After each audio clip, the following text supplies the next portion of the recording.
My retirement began not with a grand celebration, a speech, or a gold watch, but with the quiet, persistent patter of a late June rain against the windows of Pasadena High School.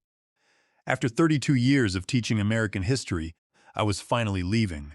I walked out of the school lobby carrying a single cardboard box.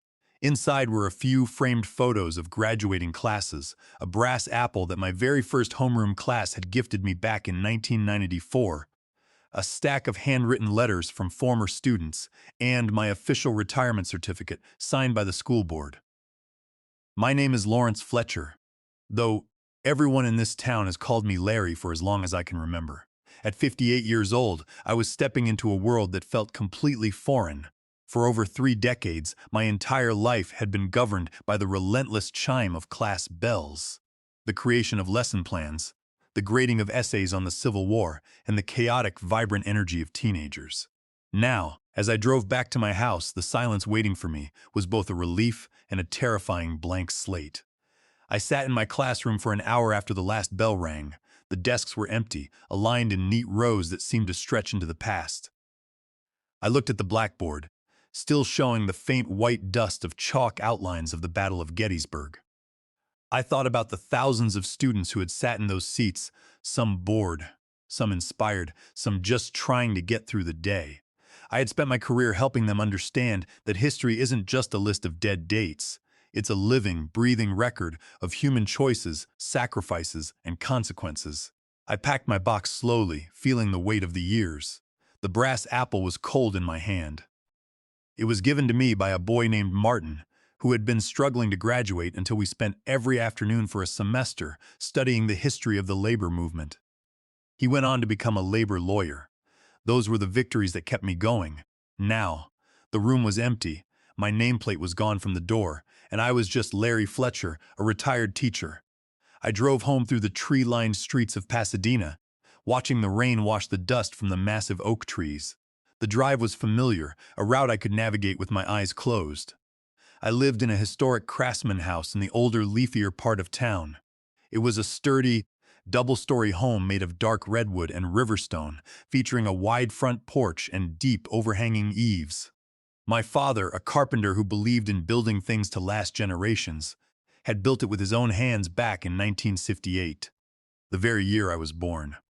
To me, this house was a living museum filled with built-in bookshelves, warm wood paneling, and the faint, comforting scent of old paper, cedar, and lemon wax.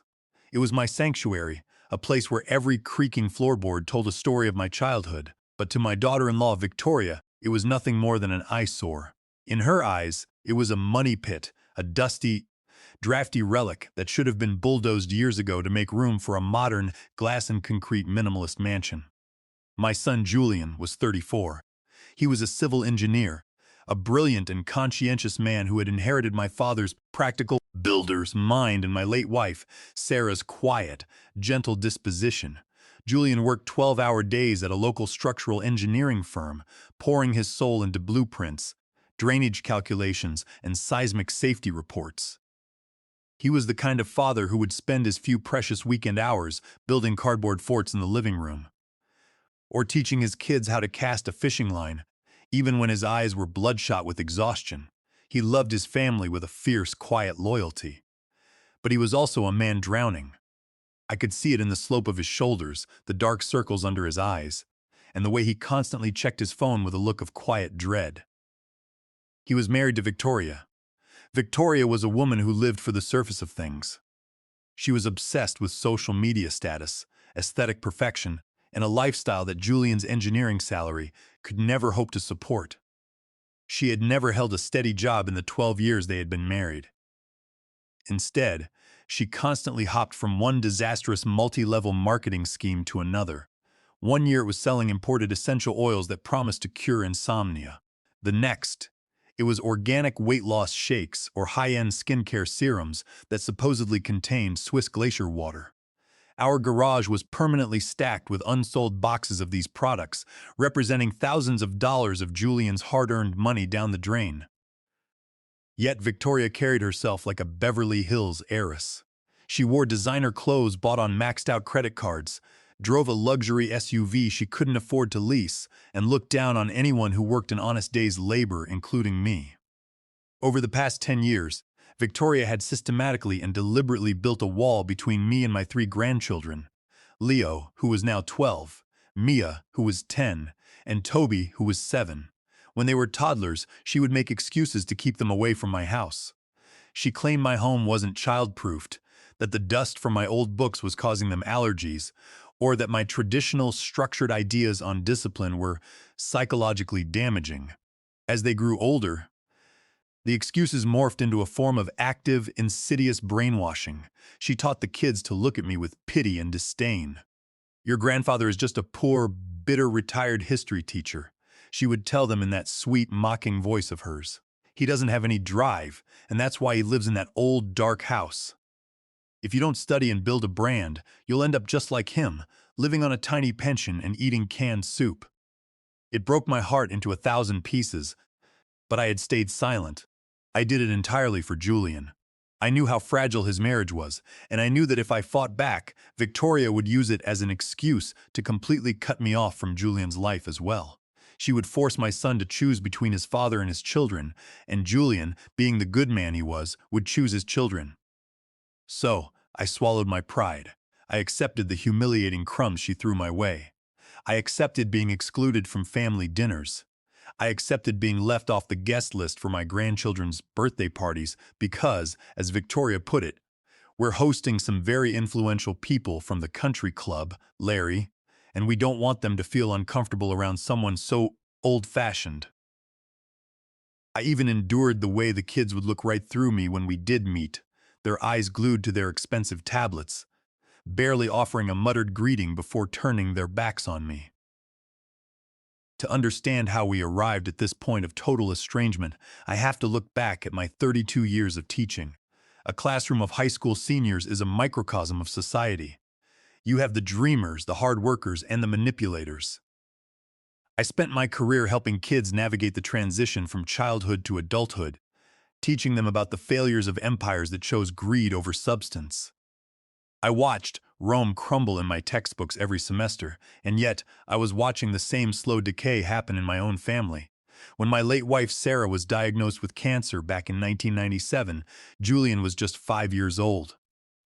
She spent her final days in a small hospice room in Glendale, and I spent every evening holding her hand while grading papers under a dim lamp. Before she took her last breath, she looked at me with those tired, beautiful eyes and whispered, "Larry, promise me you'll raise our boy to be strong. Teach him to value honesty above all else. Don't let the world make him hard, but don't let it walk all over him either." I kept that promise. I raised Julian alone, refusing to remarry because I wanted to devote my entire life to his growth. I worked double shifts, teaching at the high school by day and tutoring by night. On weekends, I did historical consulting for local museums.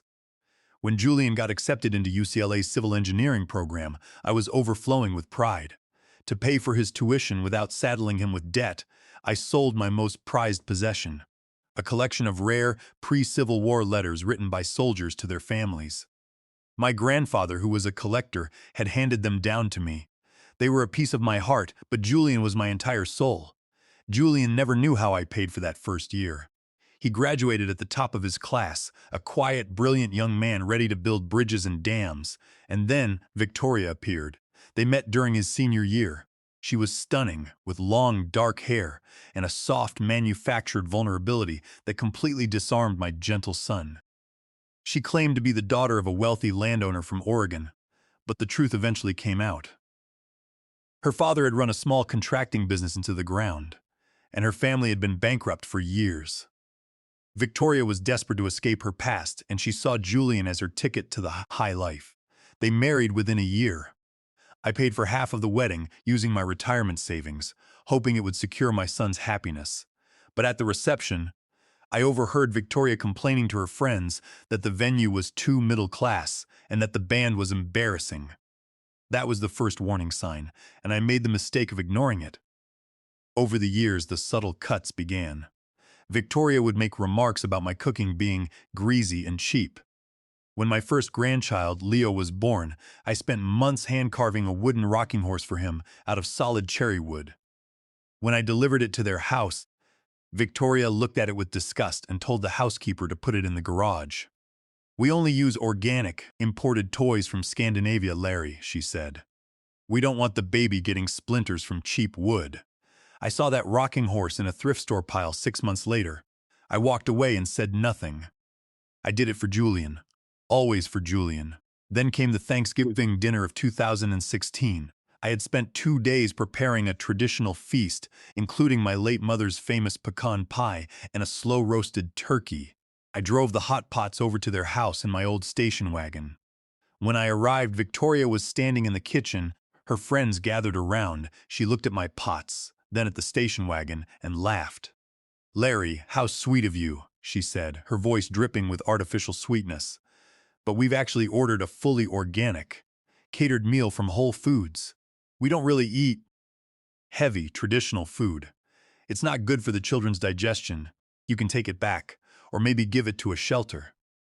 Julian stood in the corner, looking at the floor, and said nothing. I walked out, carrying my turkey, my heart cold. That was the day I realized my son was being slowly, systematically erased. On the second day of my retirement, the rain had cleared. Leaving behind a warm, sunny California afternoon, I was sitting at my heavy oak dining table, surrounded by travel brochures. For the first time in 32 years, I had the freedom and the financial security of a state pension to do whatever I wanted. I had planned a massive cross-country road trip. I wanted to visit the historical landmarks I had spent my career describing to classrooms of distracted teenagers. I wanted to stand on the battlefield of Gettysburg, walk the historic Freedom Trail in Boston, and look up at the towering red brick of Independence Hall in Philadelphia. I had a physical map of the United States spread across the table, marked with red ink, tracing a route that would keep me on the road for at least 6 weeks. The telephone rang at exactly 4 o'clock. When I saw Victoria's name on the caller ID, a familiar tightness gripped my chest. "Larry," she said, her voice cutting through the receiver like glass.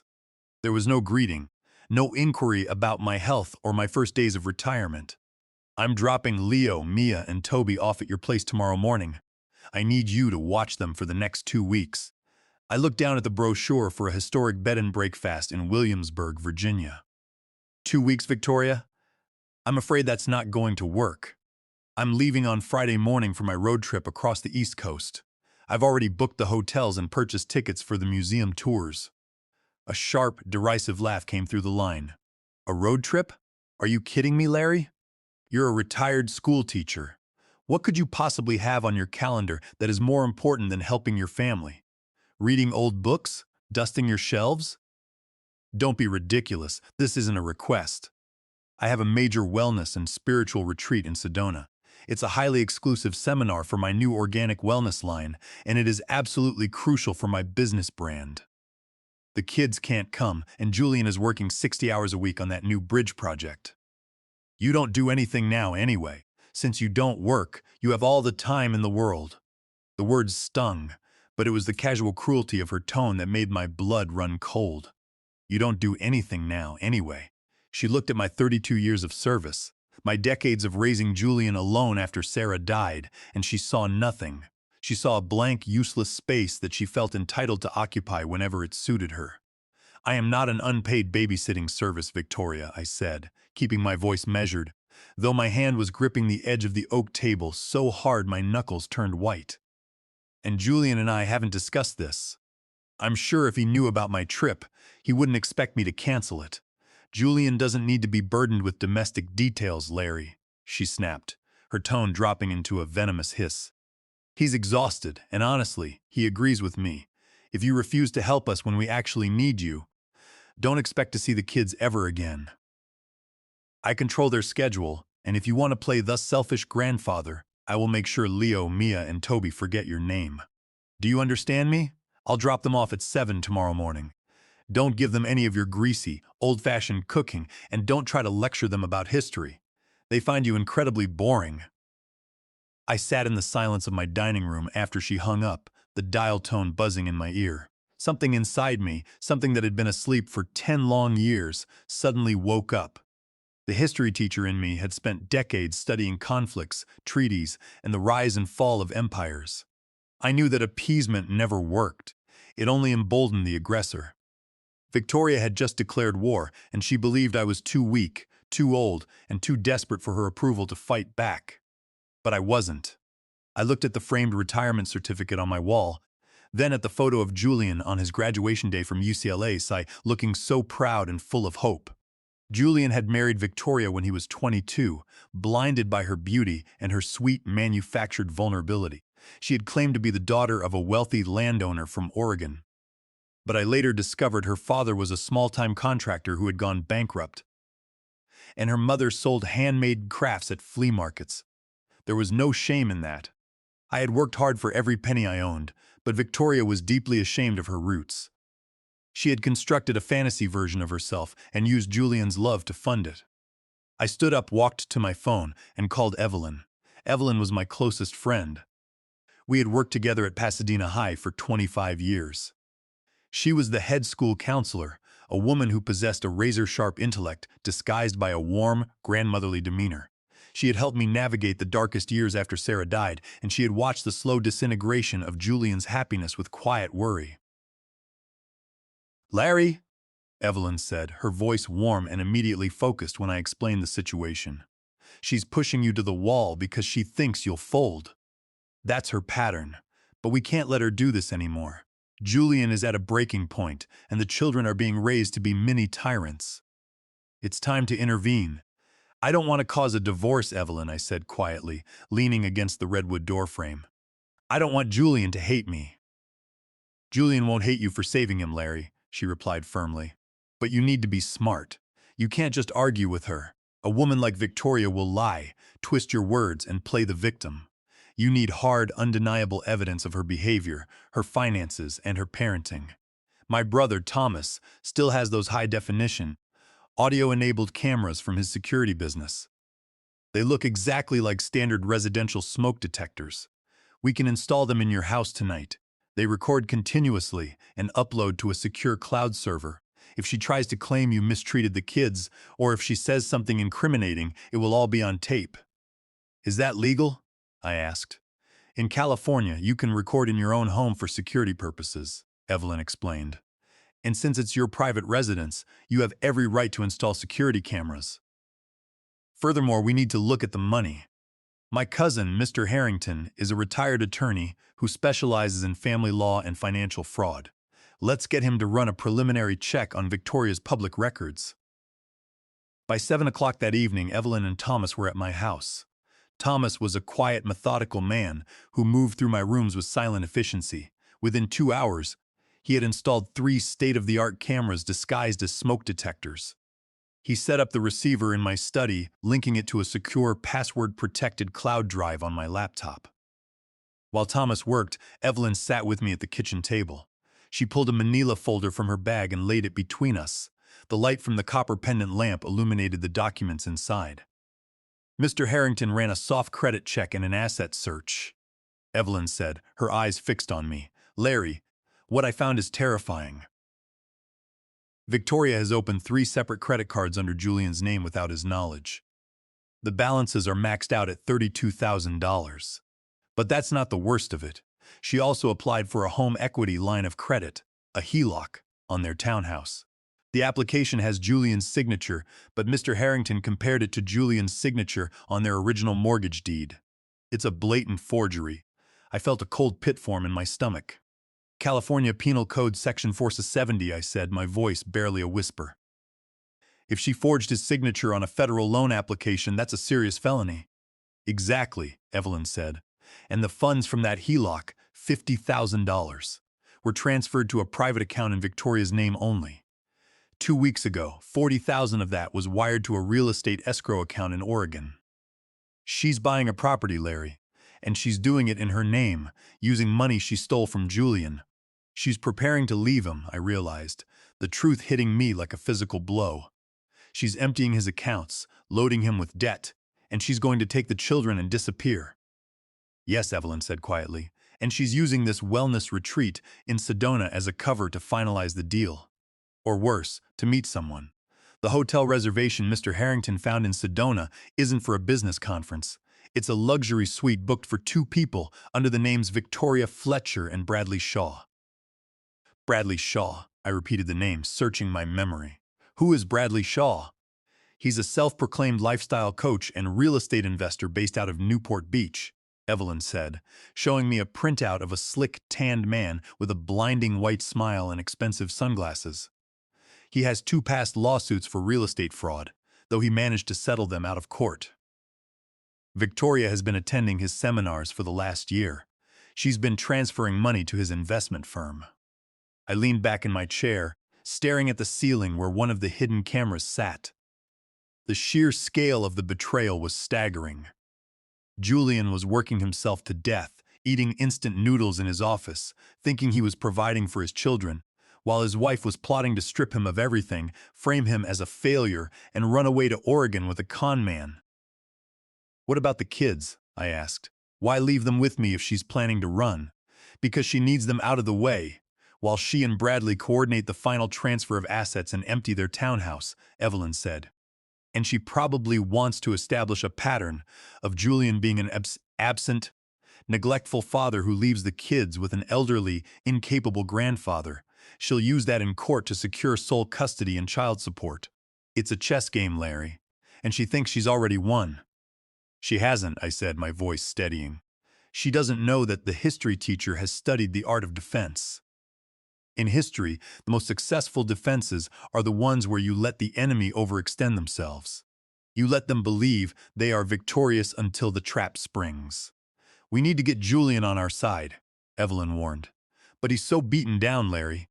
If you just tell him this, he might deny it. He might try to defend her out of sheer desperation to keep his family together." "I know my son," I said. "Julian is logical. He's an engineer. He needs to see the data. I will gather the data over the next 2 weeks. The kids will tell me what's happening at home. Kids always talk when they feel safe. The cameras will record their behavior and any phone calls Victoria makes to them, and Mr. Harrington will help us secure the financial records." "And what about the children?" Evelyn asked, her eyes softening. "They've been taught to despise you, Larry. It's going to be a hard 2 weeks." I looked at the old wood of my dining table, scarred by decades of family dinners, homework sessions, and late-night grading. "I've spent 32 years teaching kids who didn't want to be in my classroom," I said with a faint smile. "I know how to reach them. It doesn't happen with shouting or anger. It happens with structure, consistency, and a little bit of history. By the time Victoria gets back, those kids won't recognize the life she built for them. They'll know what a real family feels like." Thomas finished his work and packed his tools. Evelyn stood up, giving my shoulder a reassuring squeeze. "You're a good father, Larry. Sarah would be so proud of you right now." "I hope so," I whispered. After they left, I walked through the quiet rooms of my house. I stopped in the living room, looking at the stone fireplace. I remembered the winter nights when Julian was small, sitting on the shrug while I read him stories about George Washington at Valley Forge or the pioneers on the Oregon Trail. I had taught him that the most important thing a man could possess was his integrity. Julian had kept his, but Victoria had turned his integrity into a weapon to use against him. I went to my study and opened my laptop. The camera feeds were live, showing the empty, silent rooms of my house in sharp, high-definition detail. Tomorrow morning, at 7 o'clock, those rooms would be filled with 3 hostile, unhappy children who had been sent here to be a burden. I closed the laptop and went to bed. I didn't sleep well. The memories of my late wife, the sacrifices we had made to buy this house, the years of grading papers by the light of a single desk lamp to pay for Julian's college tuition. It all swirled in my mind. We had built a life on a foundation of hard work and love. Victoria was trying to turn that life into a commodity to sell to the highest bidder. I woke up at 5:30, long before the sun rose over the Pasadena hills. I made a pot of black coffee and sat on the front porch, watching the morning fog lift from the redwood trees. The air was cool and crisp. "The Battle of Pasadena," I murmured to myself, taking a sip of the hot coffee. At exactly 7 o'clock, the quiet of the morning was shattered by the harsh, impatient blast of a car horn from my driveway, not the doorbell, a car horn.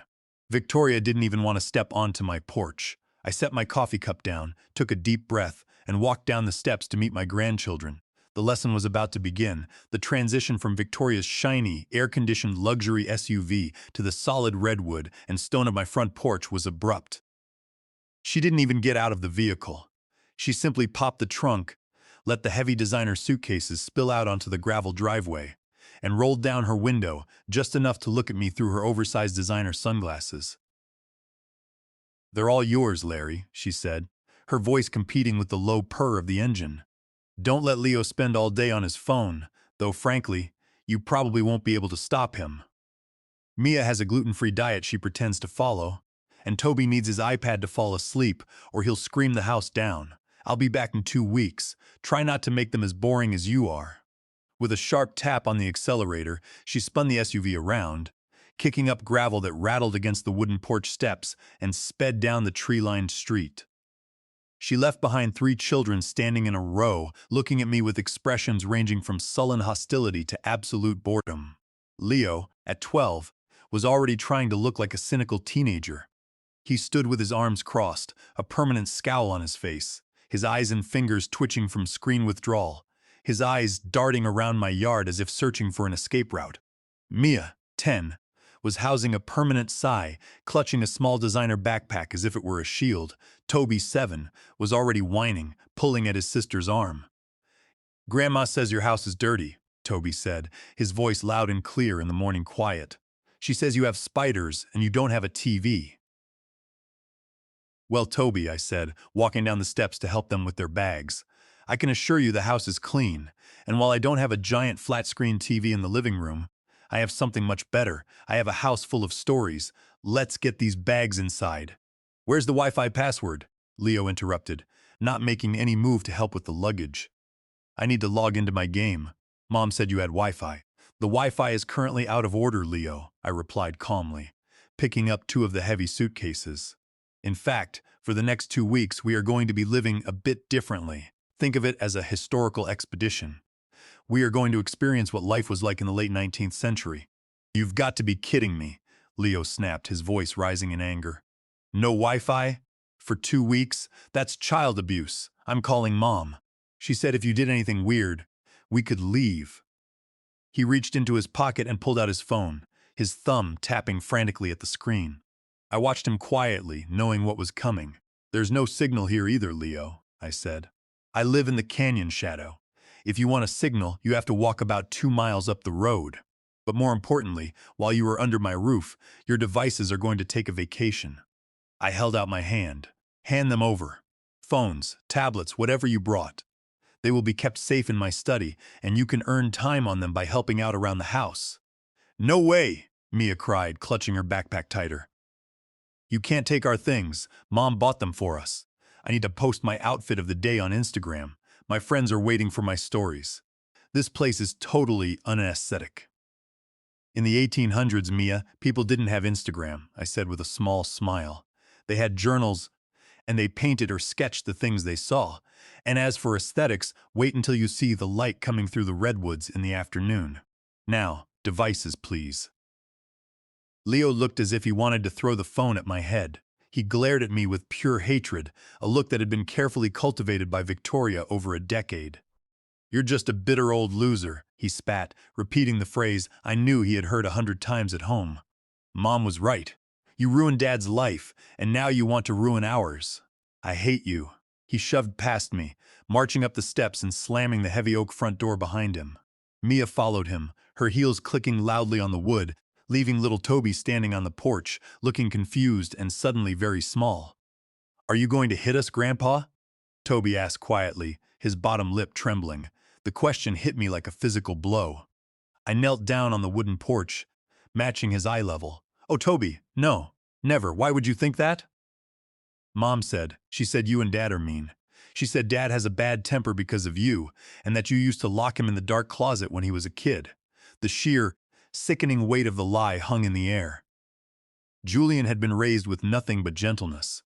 When Sarah died, I had vowed to never let him feel the coldness of anger. The only closets in my house were filled with linens and old history books. "Toby," I said gently, placing a hand on his shoulder, "your dad is the gentlest man I know. Do you think your dad would ever lock you in a closet?" "No," Toby whispered. "Dad is nice. He builds Lego with me. Then you can trust that I am nice too, I said. Let's go inside. I've made some breakfast. The first day was a grueling test of endurance. I had locked their devices in the heavy steel safe in my study. Leo spent the first 3 hours locked in the guest bedroom, kicking the door and screaming obscenities. Mia sat on the living room sofa, refusing to move, refusing to eat, and glaring at the redwood walls as if she were in a prison cell. But 32 years of teaching had taught me that hunger is the ultimate negotiator. By 11 o'clock, the smell of my homemade sourdough pancakes, fresh bacon, and scrambled eggs cooked in cast iron began to drift through the house. I had prepared the sourdough starter the night before, using a wild yeast culture that had been passed down in my family for 40 years. To pass the time, I stood in the kitchen and began mixing the batter. I remembered a story my grandfather told me about the California gold rush miners. They were called sordows because they carried their starter cultures in pouches around their necks to keep the wild yeast from freezing during the bitter winter nights in the Sierra Nevada mountains. The yeast was their life, their connection to survival. If the starter died, they had no bread, no comfort, and often no hope. I melted a dollop of fresh butter in the heavy cast iron skillet. The kitchen filled with a warm, rich aroma, followed by the crisp sizzle of thick-cut hickory bacon. I didn't call the children to the table. I simply sat down at the dining room table, poured myself a cup of black coffee, and began to eat, reading a book on the American Revolution. First came Toby. He crept into the dining room, his stomach letting out a loud growl. He sat down cautiously at the table, his eyes fixed on the stack of golden pancakes. "Can I have some?" he asked, his voice barely a whisper. "Of course." "Partner," I said, sliding a plate of pancakes, bacon, and fresh strawberries toward him. "But in this house we say please." "Please," he muttered, immediately grabbing a piece of bacon. Within 10 minutes, Mia appeared. She didn't say anything, but she sat down 2 seats away from Toby. I passed her a plate without a word. She ate in silence, her movements tense, but she ate every single bite, completely forgetting her gluten-free rule. Finally, Leo came down. He was pale and his eyes were red from anger, but the sight of his younger siblings eating finally broke his resolve.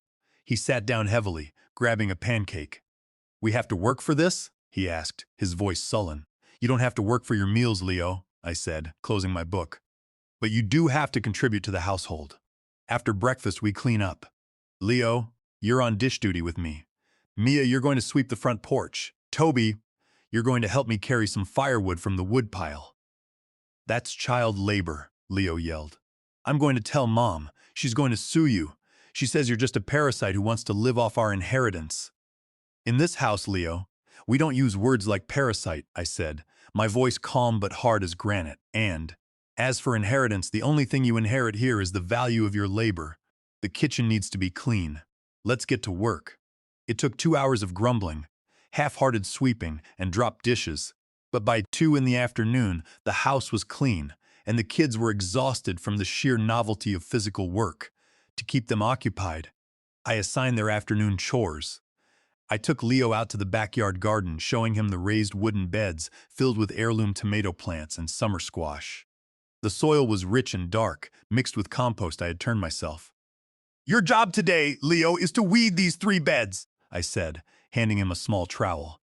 "Make sure you pull them from the roots, otherwise they'll just grow back." "Why do I have to do this?" Leo muttered, staring at the dirt. "It's dirty. I'm going to get bugs on me.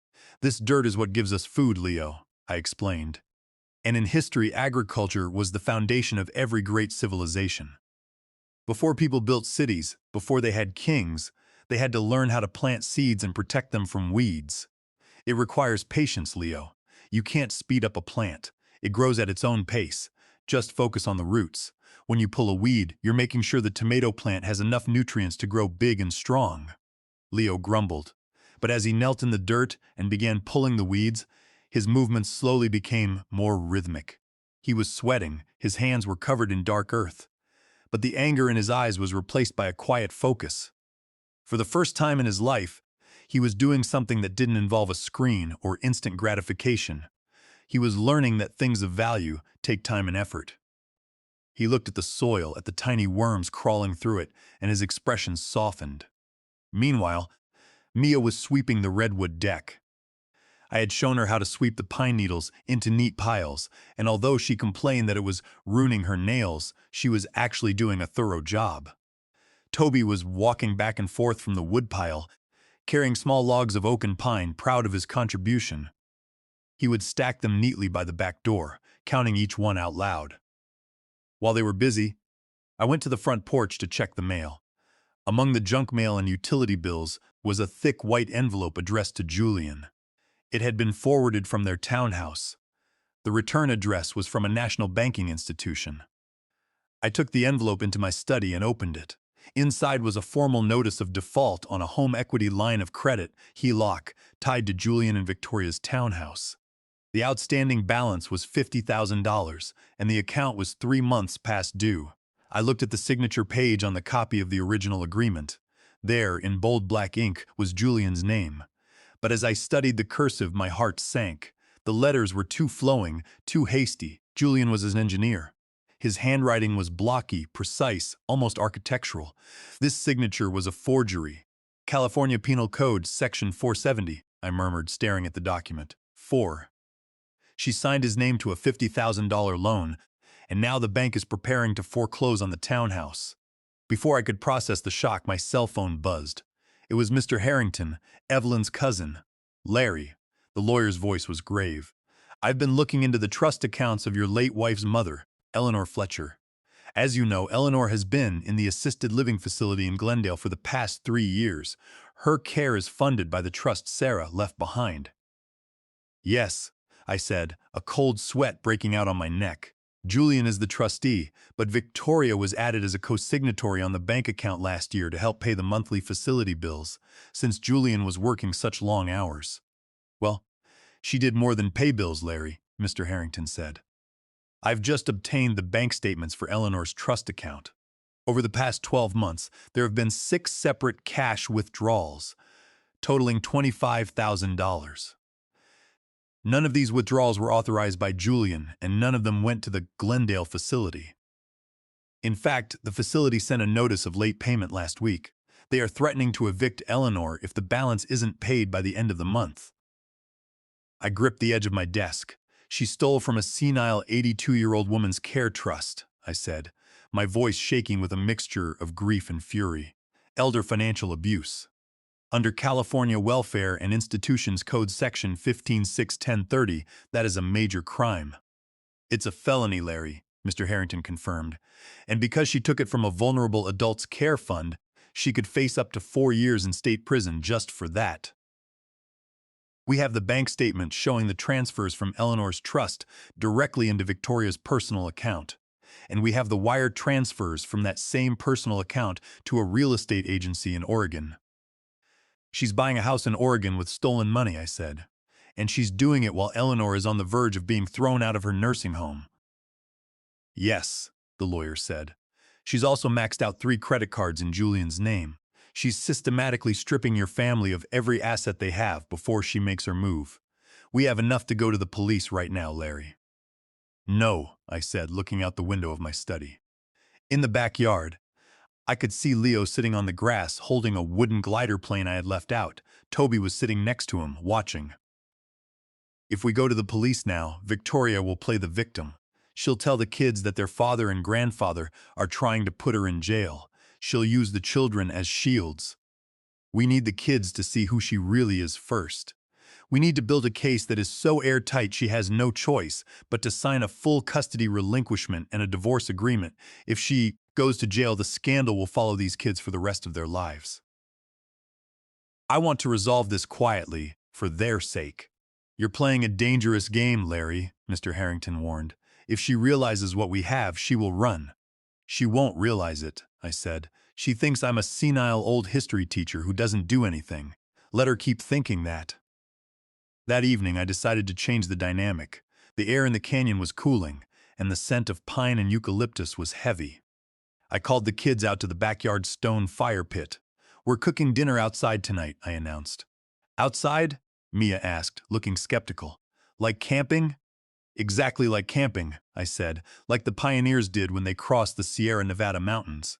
I had set up a Dutch oven over the fire, filled with a rich, slow-cooked beef stew with carrots, potatoes, and onions. The fire crackled, casting a warm orange glow over the stone circle. The kids sat on redwood logs, watching the flames. Without their screens, they were quiet, but it wasn't a hostile silence anymore. It was the natural quiet of children observing the elements. "Grandpa," Toby asked, watching a spark fly up into the dark sky, "why did the pioneers cross the mountains if it was so hard?" "Because they wanted a better life, Toby," I said, stirring the stew. "They wanted a place where they could build something of their own. They didn't have cars or trains or iPads. They had wagons, oxen, and each other. And you know what the most important thing they had was? Guns?" Leo asked, his interest finally piqued. "No," I smiled. If they didn't trust each other, they died." "Have you ever heard of the Donner Party?" "No," Leo said, leaning forward.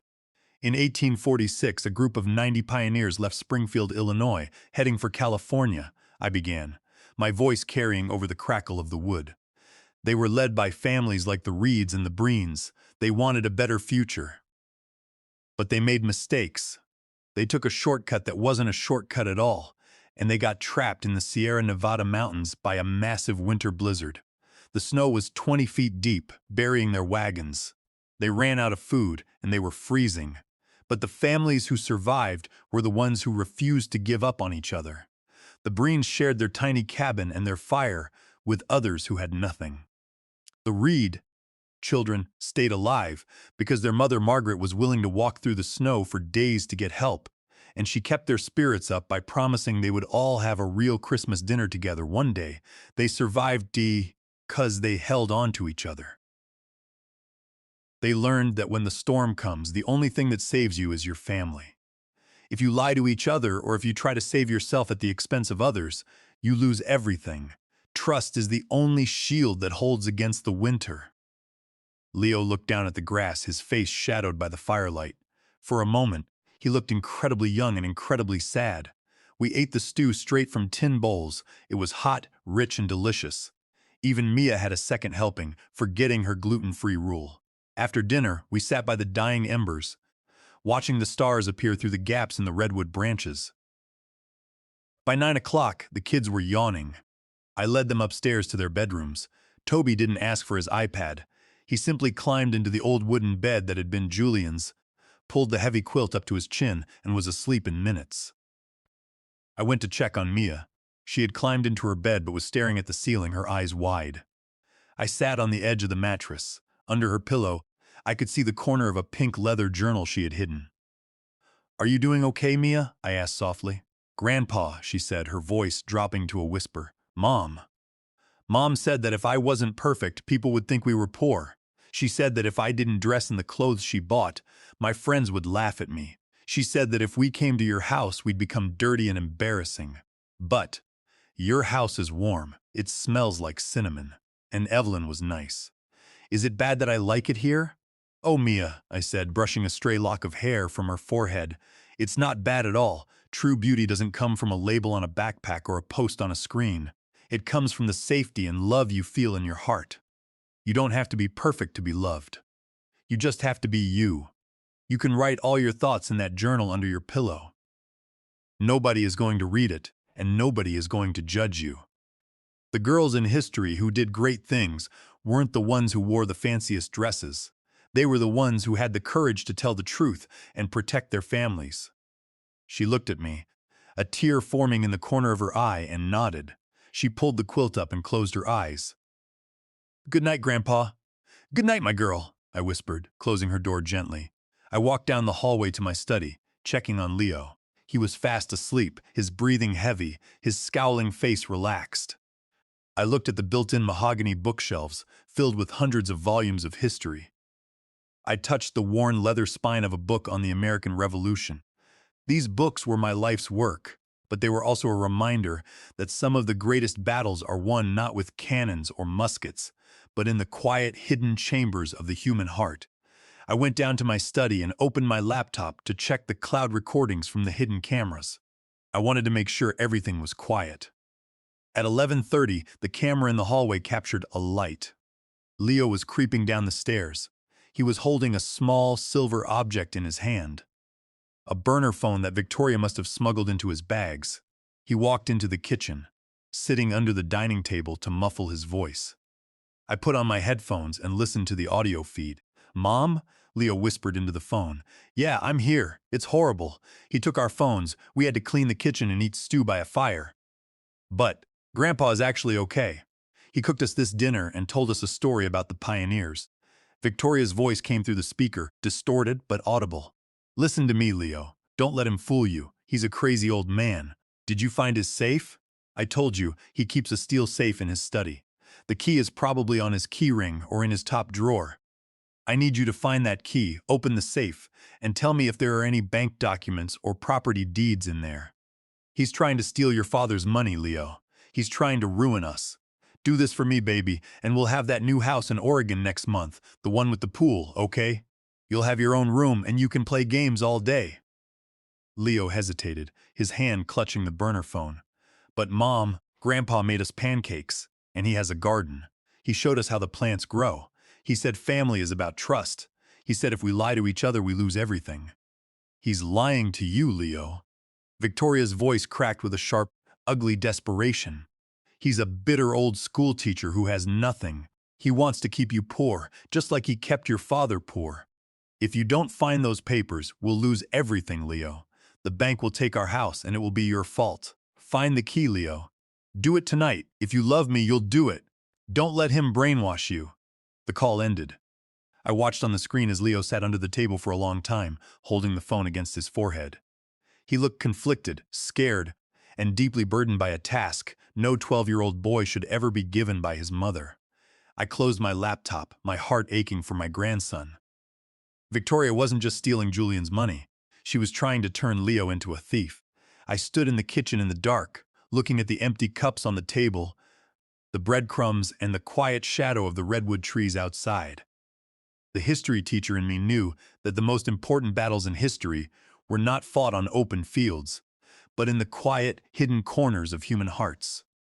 The battle for my family's future was happening right now, in the heart of a 12-year-old boy who was trying to decide who to trust. I went back to my room, resolved to show him the truth, dollar by dollar, value by value, until the darkness had no place left to hide. I would be his shield, and I would make sure he knew what a real grandfather and a real family looked like. I sat in my armchair, looking around the living room. The warm glow of the firelight reflected off the polished redwood walls, casting long shadows. This house had stood for nearly 70 years, sheltering my parents, then Sarah and me, and now my grandchildren. It had witnessed births, deaths, struggles, and triumphs, and it would continue to stand long after Victoria's modern glass townhouses had crumbled. The redwood had deep roots, and so did we. I went to bed knowing that the foundation was strong, and that the history we were building here would endure. The third day of the kids' stay began before the sun had fully cleared the eastern ridge of the San Gabriel Mountains. I woke up at 5 o'clock, as I always did, but as I walked down the hall toward the kitchen, I noticed a sliver of light shining from the crack beneath my study door. I walked in silently, my soft leather slippers making no sound on the hardwood floor. Leo was standing by my desk. The desk lamp was on, casting a warm, narrow beam of light over the papers he had spread out. His hand was hovering over the top drawer, where I kept my key ring. He was staring at the heavy safe tucked into the corner of the room, his breathing shallow and rapid. He looked terrified, a 12-year-old caught between the demands of a manipulative mother and his own emerging conscience. "It's a combination lock, Leo," I said quietly, leaning against the doorframe. He jumped, letting out a sharp gasp, and dropped the key ring back into the drawer. He spun around, his face pale, his eyes wide with guilt. He looked as if he expected me to yell, to grab him, or to lock him away. I wasn't doing anything," he stammered, his shoulders shaking. "I was just looking for a pen." "If you want to know what's in the safe, Leo, you only have to ask," I said, walking into the room. I didn't raise my voice. I didn't show anger. I simply sat in my desk chair and looked at him with gentleness. History has taught us that secrets are the heaviest things a person can carry. You don't need to carry them for anyone. Let's open it together. I reached into my pocket, pulled out the small key, and turned the dial of the safe. Left to 24, right to 36, left to 12. The heavy steel door clicked and swung open. Leo watched in silence, his chest heaving. I reached inside and pulled out 3 small blue cardboard folders. They were savings passbooks from the Pasadena Federal Credit Union. I laid them on the desk and opened them one by one. "This one is yours, Leo," I said, pointing to the name printed on the first page. "Leo Fletcher. Look at the balance." He leaned in, his eyes focusing on the numbers. $5,412, he whispered. "And this one is Mia's," I continued. $4,280. And this is Toby's. $2,850. "Do you know what this money is for, Leo?" He shook his head, his scowl returning, but it was defensive now, not angry. "Mom said you were poor. She said you spent all the money Dad gave you, and that you wanted to steal our townhouse so we'd have to live in the street." "I started these accounts the day each of you was born," I said softly, looking him in the eyes. "Every month, out of my teaching salary, and now out of my retirement pension, I deposit $100 into each of these accounts. I've never taken a single dollar from your father.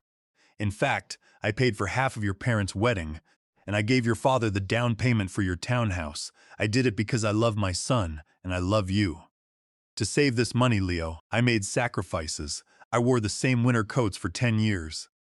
I skipped school lunches and walked to work instead of driving my old car to save on gas.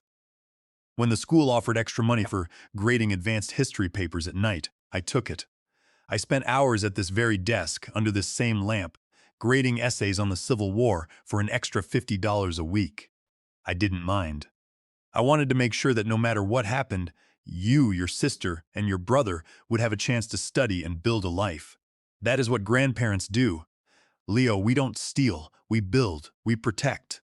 Leo stared at the blue passbooks. A tear welled in his eye, though he quickly wiped it away with the sleeve of his pajama shirt. "But Mom, why would Mom say those things? Why would she tell us you're bad? She told me if I didn't find your property papers, you'd throw us out."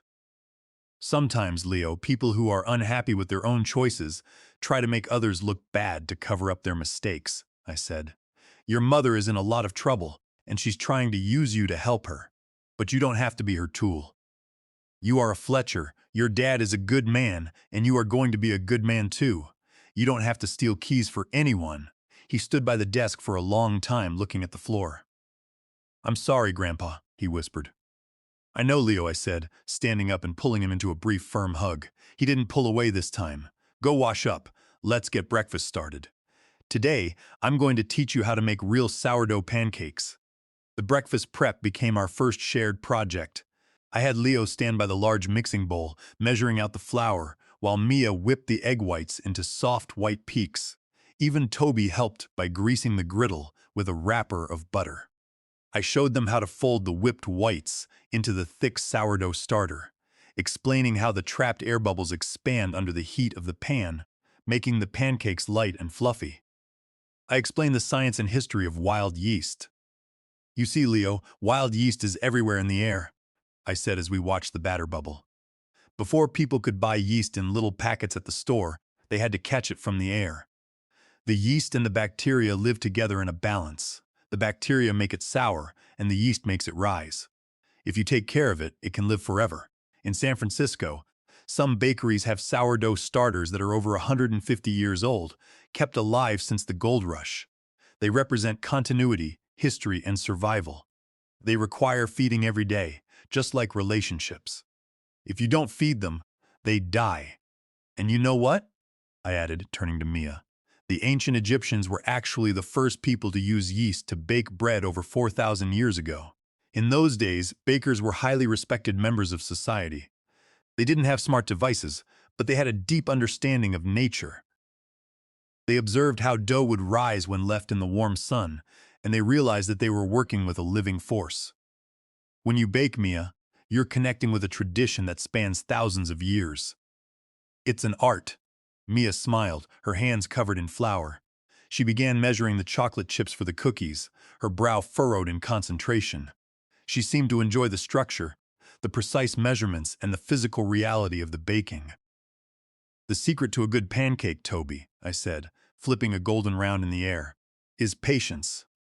You have to wait until the bubbles on top pop and stay open before you flip it. If you rush it, it turns into a gooey mess. Just like in history, the best things are built with patience. They ate with a relish that made all my efforts worthwhile. Stacks of pancakes disappearing down hungry throats, along with fresh fruit and maple syrup. After breakfast, to burn off some of their energy, I took them on a short walk into the deep canyon forest behind my house.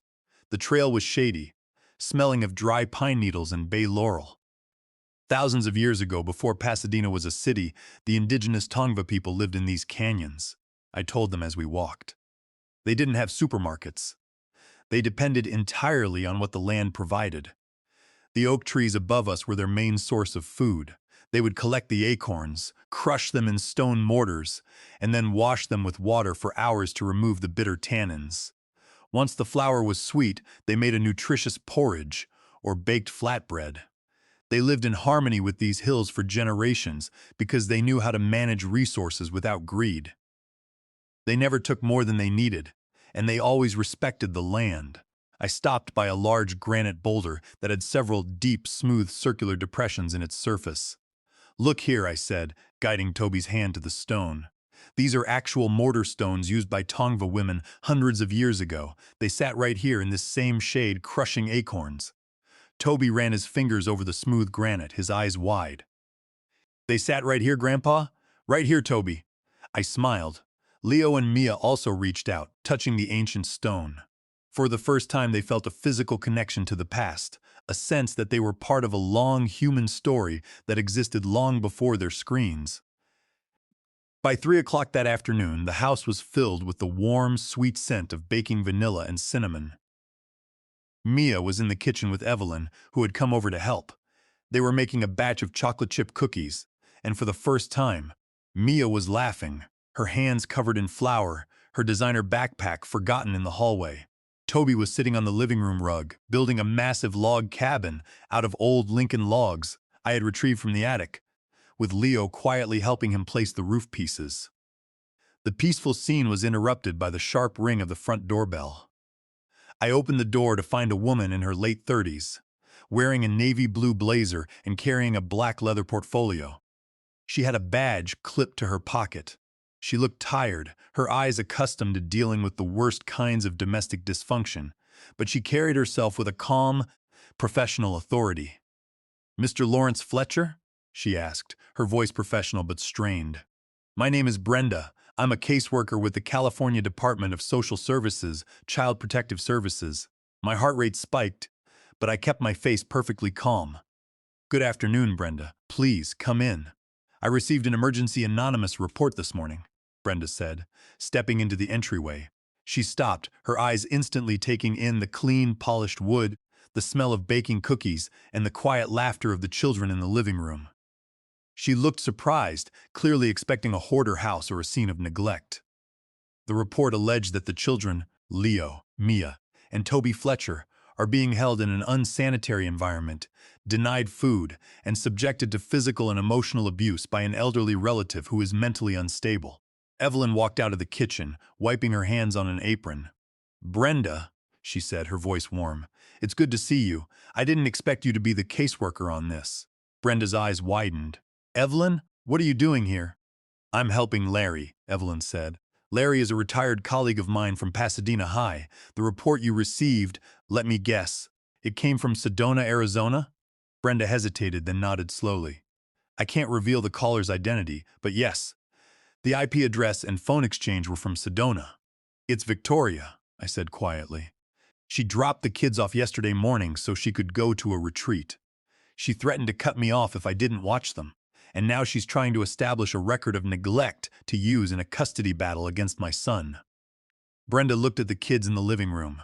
"I need to interview them, Mr. Fletcher. Separately. It's standard procedure." "Of course," I said. "You can use my study. Take all the time you need." I sat in the kitchen with Evelyn, drinking tea, while Brenda conducted the interviews. I knew the hidden cameras were recording everything, capturing the truth in high definition. In the study, Brenda sat opposite Toby first. "Toby," she asked gently, "how have things been here at your grandpa's house?" "Great," Toby said, showing her his sticky fingers.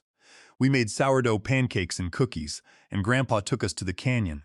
We touched the ancient mortar stones where the Tongva people made acorn bread, and Grandpa told us about the pioneers crossing the mountains. He has a lot of cool logs to build houses. And does your dad or your grandpa ever hurt you? Do they lock you in the dark closet? Toby looked confused, then shook his head. No. Mom told me to tell people that, but Dad's is nice. He builds Lego with me, and Grandpa made us beef stew. Mom is the one who goes away all the time with Uncle Bradley. Next was Mia. Mia, Brenda said, your mom said you aren't getting enough food here. Mia laughed, a bit bitterly. That's a lie. I've eaten more here in 2 days than I do in a week at home. Mom doesn't cook. She says cooking is for servants. She only cares about what we look like. She makes me take photos in organic dresses for her Instagram, and if I don't look perfect, she screams at me and takes my iPad. She's always traveling with Uncle Bradley, and she told us if we told Dad, he would die of sadness. In fact, Mia continued, her voice dropping, last month, Mom went to Palm Springs for 3 days. She left us with a neighbor who fell asleep on the couch. Toby wandered out of the house and got all the way to the main road before a policeman found him. Dad had to leave work and rush home, and he was crying because he was so scared. When Mom got back, she yelled at Dad and told him it was his fault for not paying for a professional nanny. She lied and told everyone she was at a crucial business dinner. I feel safe here, Brenda. Grandpa actually watches us. He doesn't care about Instagram. Finally, Leo walked in. Brenda looked at him. Leo, how are you doing? Leo stared at his hands. Mom called me last night, he whispered. She called me on a secret phone she hid in my bag. She told me to find Grandpa's safe key and steal his papers. She said if I didn't do it, we'd lose our house. I was so scared, Brenda. I went to his desk, but Grandpa caught me. He didn't get mad. He opened the safe and showed me our college passbooks. He's been saving money for us since we were born. Mom lied to us. She's buying a house in Oregon and wants to take us away from Dad. An hour later, Brenda came out of the study. She looked pale and deeply disturbed. She sat down at the kitchen table with us, opening her portfolio. Mr. Fletcher, I've been doing this job for 12 years, Brenda said, her voice shaking slightly. I grew up in the foster system myself. I know what it's like when a parent doesn't care, and I know how easy it is for children to be used as currency in adult fights. I've seen cases where parental alienation was so successful that the children grew up hating the parent who actually loved them, only realizing the truth when they were adults and the damage was already done. But the level of psychological manipulation these children have been subjected to by their mother is chilling. When I was a little girl in foster care, I had a social worker named Susan who once brought me a warm coat in the winter and sat with me in a park, showing me that I was worth caring for. That's why I became a social worker. I wanted to be that shield for other kids, but Victoria is using her children as weapons. Your youngest, Toby, told me that his mother instructed him to tell the police that you and his father lock him in a dark closet. But he told me, in his own words, Grandpa made me stew and told us about the wagons, and Dad plays Lego with me. Mom is a liar. Your daughter, Mia, said that her mother is almost never home, that she's always on business trips with a man named Bradley, and that she told the kids their father was going to die of sadness if they ever mentioned Bradley to him. She said she was terrified of her mother finding out that she likes being here, because her mother would punish her by taking away her clothes and devices.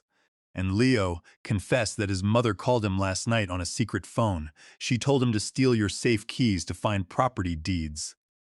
He was crying, Mr. Fletcher. He said he felt like a bad person, but he was afraid his mother would hate him if he didn't do it. He felt that if he didn't help her, she would abandon them completely. This is a severe form of emotional coercion. Evelyn shook her head, her eyes filled with tears. It's parental alienation, Brenda, pure and simple. It's worse than that, Brenda said, writing notes in her file. It's emotional abuse and exploitation. She is using these children as tools for financial and legal warfare. I am going to file a report immediately, Mr. Fletcher. I am classifying this household as safe, clean, and exemplary. But I am also opening a formal investigation into Victoria Fletcher for emotional neglect and abuse. I will officially recommend to the family court that Julian Fletcher be granted temporary, sole legal, and physical custody of the children, with supervised visits only for the mother. Thank you, Brenda, I said, feeling a massive wave of relief wash over me. We just want the kids to be safe." "They are safe here," Brenda said, standing up. "Keep doing what you're doing. And Mr. Fletcher, if the mother calls again, let her. Let the children speak to her. The more she speaks on those recorded lines, the stronger our case in court will be." Later that afternoon, Dr. Helen, a child psychologist and a former colleague of Evelyn's, arrived. She spent 2 hours with the children, playing games and talking to them in a casual, non-threatening environment. After they went back to their games, she sat with Evelyn and me in the living room. "Larry, these children are exhibiting classic signs of trauma caused by narcissistic parenting," Dr. Helen explained, her voice quiet. She pulled a printed guide from her bag and handed it to me. "Victoria has been using a technique called triangulation. She sets the children against you and Julian, making herself the sole gatekeeper of their affection. She uses gifts and social status to buy their compliance, while emotionally abandoning them. This is pathological alienation. Mia has high levels of anxiety, constantly worrying about whether she is good enough to be loved. She's been gaslit into believing that her worth is tied entirely to her appearance and her compliance with her mother's schemes. Leo is carrying a parental load, feeling responsible for his mother's happiness and safety. Toby is simply confused, unable to reconcile the loving father he knows with the monster his mother has described. When they first arrived, their hostile and rebellious behavior was actually a defense mechanism. They were testing your boundaries to see if you would reject them, like their mother does when they aren't perfect. Because you remained calm and structured, their defenses are crumbling. I recommend that you continue with this structured environment. Hold weekly family meetings where the children can express their feelings without judgment and practice active listening. The chores, the rules, the lack of screens is exactly what they need. It gives them a predictable environment. In a world of emotional instability, boundaries feel like love. They need this consistency to heal their frayed nervous systems, and you're providing a safe harbor. That night, a sudden California summer storm rolled over the Pasadena hills. Thunder rumbled through the canyon, and lightning flashed against the redwood trees outside, casting long, dancing shadows on the walls. At midnight, the bedroom door creaked open. Little Toby was standing in the hallway, clutching his blanket, his eyes wide with fear, as a loud clap of thunder shook the windows. "Grandpa?" he whispered. "The thunder is really loud. The trees are screaming." I got out of bed and knelt down, wrapping him in my arms. "It's just the earth letting off some steam, Toby. But you know what? When the pioneers were crossing the plains, they had to sleep in wagons during massive thunderstorms. They didn't have solid redwood houses to protect them. Shall we build a fort in the living room?" Within 15 minutes, Leo and Mia had joined us. We dragged sleeping bags and blankets into the living room, building a massive canvas tent over the sofa and chairs. I lit a small fire in the stone fireplace, and we all lay in our sleeping bags, watching the warm embers glow. "Grandpa," Mia said, her voice quiet in the dark. "Can you tell us another story? About the history?" "Of course, Mia," I said, looking at the three faces focused on me. "Let's talk about Valley Forge. It was the winter of 1777. General George Washington and his soldiers were freezing in Pennsylvania. They had marched for days, and their shoes were worn out. Many of them had to wrap their feet in rags, leaving bloody footprints in the snow. They didn't have enough blankets, and they were starving. Many of the politicians in Congress wanted Washington to give up. They said he was a failure. But Washington didn't leave his men. He slept in the same cold tents they did. And then, a man named Baron von Steuben arrived. He was a Prussian soldier who had served under Frederick the Great. He was a colorful character, shouting commands in German, French, and his broken English when the men made mistakes. But he had a system. Steuben didn't try to train the entire army at once. He selected a single model company of 120 men and drilled them personally. He showed them how to march in columns, how to load and fire their muskets in unison, and how to use bayonets. Once that model company was trained, he sent them out to train the other companies. It created a ripple effect of discipline throughout the entire camp of 12,000 men. Under the bitter cold, beside the frozen Schuylkill River, those men didn't break. They learned discipline. They learned that the strength of an army isn't in its numbers, but in the trust and coordination between the soldiers next to each other. When spring came, they weren't just a group of cold, hungry men anymore. They were a disciplined, unified force. They won their freedom because they chose to face the winter together, trusting their leader and each other. They learned that courage isn't about not being afraid. It's about deciding that your family and your freedom are more important than your fear. Toby fell asleep first, his small hand holding onto my sleeve. Mia followed soon after, a peaceful look on her face. I looked over at Leo. He was still awake, staring at the dying fire. "Grandpa?" he whispered. "Yes, Leo? I'm glad we don't have Wi-Fi," he said. I smiled in the dark, my eyes stinging. "Me too, Leo, me too." I lay there listening to the rain against the roof, feeling the solid, ancient wood of my father's house protecting us. The first cracks in Victoria's fortress of lies had appeared, and the truth was slowly, surely, breaking through. I knew the road ahead would be difficult, but looking at my 3 grandchildren sleeping peacefully in the firelight, I knew that we had already survived the worst of the winter. We were learning to stand together, and like Washington's men, we would emerge from this winter stronger than before. After a few hours, the rain stopped, and the clouds parted, revealing a brilliant canopy of stars over the canyon. The air was cool and washed clean, smelling of fresh pine and damp earth. I stood by the window of the living room, watching the stars shine through the branches of the old redwood trees. The storm had passed, leaving behind a profound silence and a sense of renewal. I knew that the road ahead would be long and difficult, but looking at my 3 grandchildren sleeping peacefully in their fort, I was filled with a quiet, unbreakable confidence. We had survived the winter, and now we were ready for the spring. On Saturday evening, the 5th day of the kids' stay, Julian's beat-up sedan pulled into my driveway. The headlights cut through the Pasadena twilight, reflecting off the damp leaves of the oak trees. When he stepped out of the car, my heart ached. My son looked like a ghost. He was thin, his work shirt was wrinkled and stained with grease. His jeans were worn at the knees, and his hands were calloused from long days of physical labor. His shoulders were slumped under a weight that no 34-year-old should carry. He had spent the last 5 days working double shifts at the water reservoir project, driving himself to the point of collapse. "Hi, Dad," he muttered as he walked up the porch steps, carrying a small bag of groceries. "How are the kids? Victoria hasn't been answering my texts. She just sent a message 3 days ago demanding I transfer another $2,000 to her account for retreat expenses. Is everything okay?" "Julian, come inside," I said, taking the groceries from his hand. "The kids are in the kitchen finishing dinner. They've been helping Evelyn make a chicken pot pie. But before you see them, you and I need to have a talk in my study." Julian looked confused, his eyes darting toward the hallway. "A talk? Dad, I'm really tired. Can we do this tomorrow?" "It can't wait, son," I said gently but firmly. "Evelyn is already in the study. Mr. Harrington is on his way. Trust me." We walked into the quiet warmth of my study. The mahogany desk was cleared, and on it sat a thick black leather binder. Evelyn was sitting in the corner, her face grave. She offered Julian a small, sympathetic smile.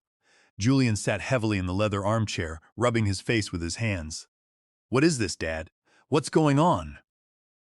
Julian looked around the room, his eyes resting on the wall-mounted maps of the American colonies and the rows of leather-bound history books.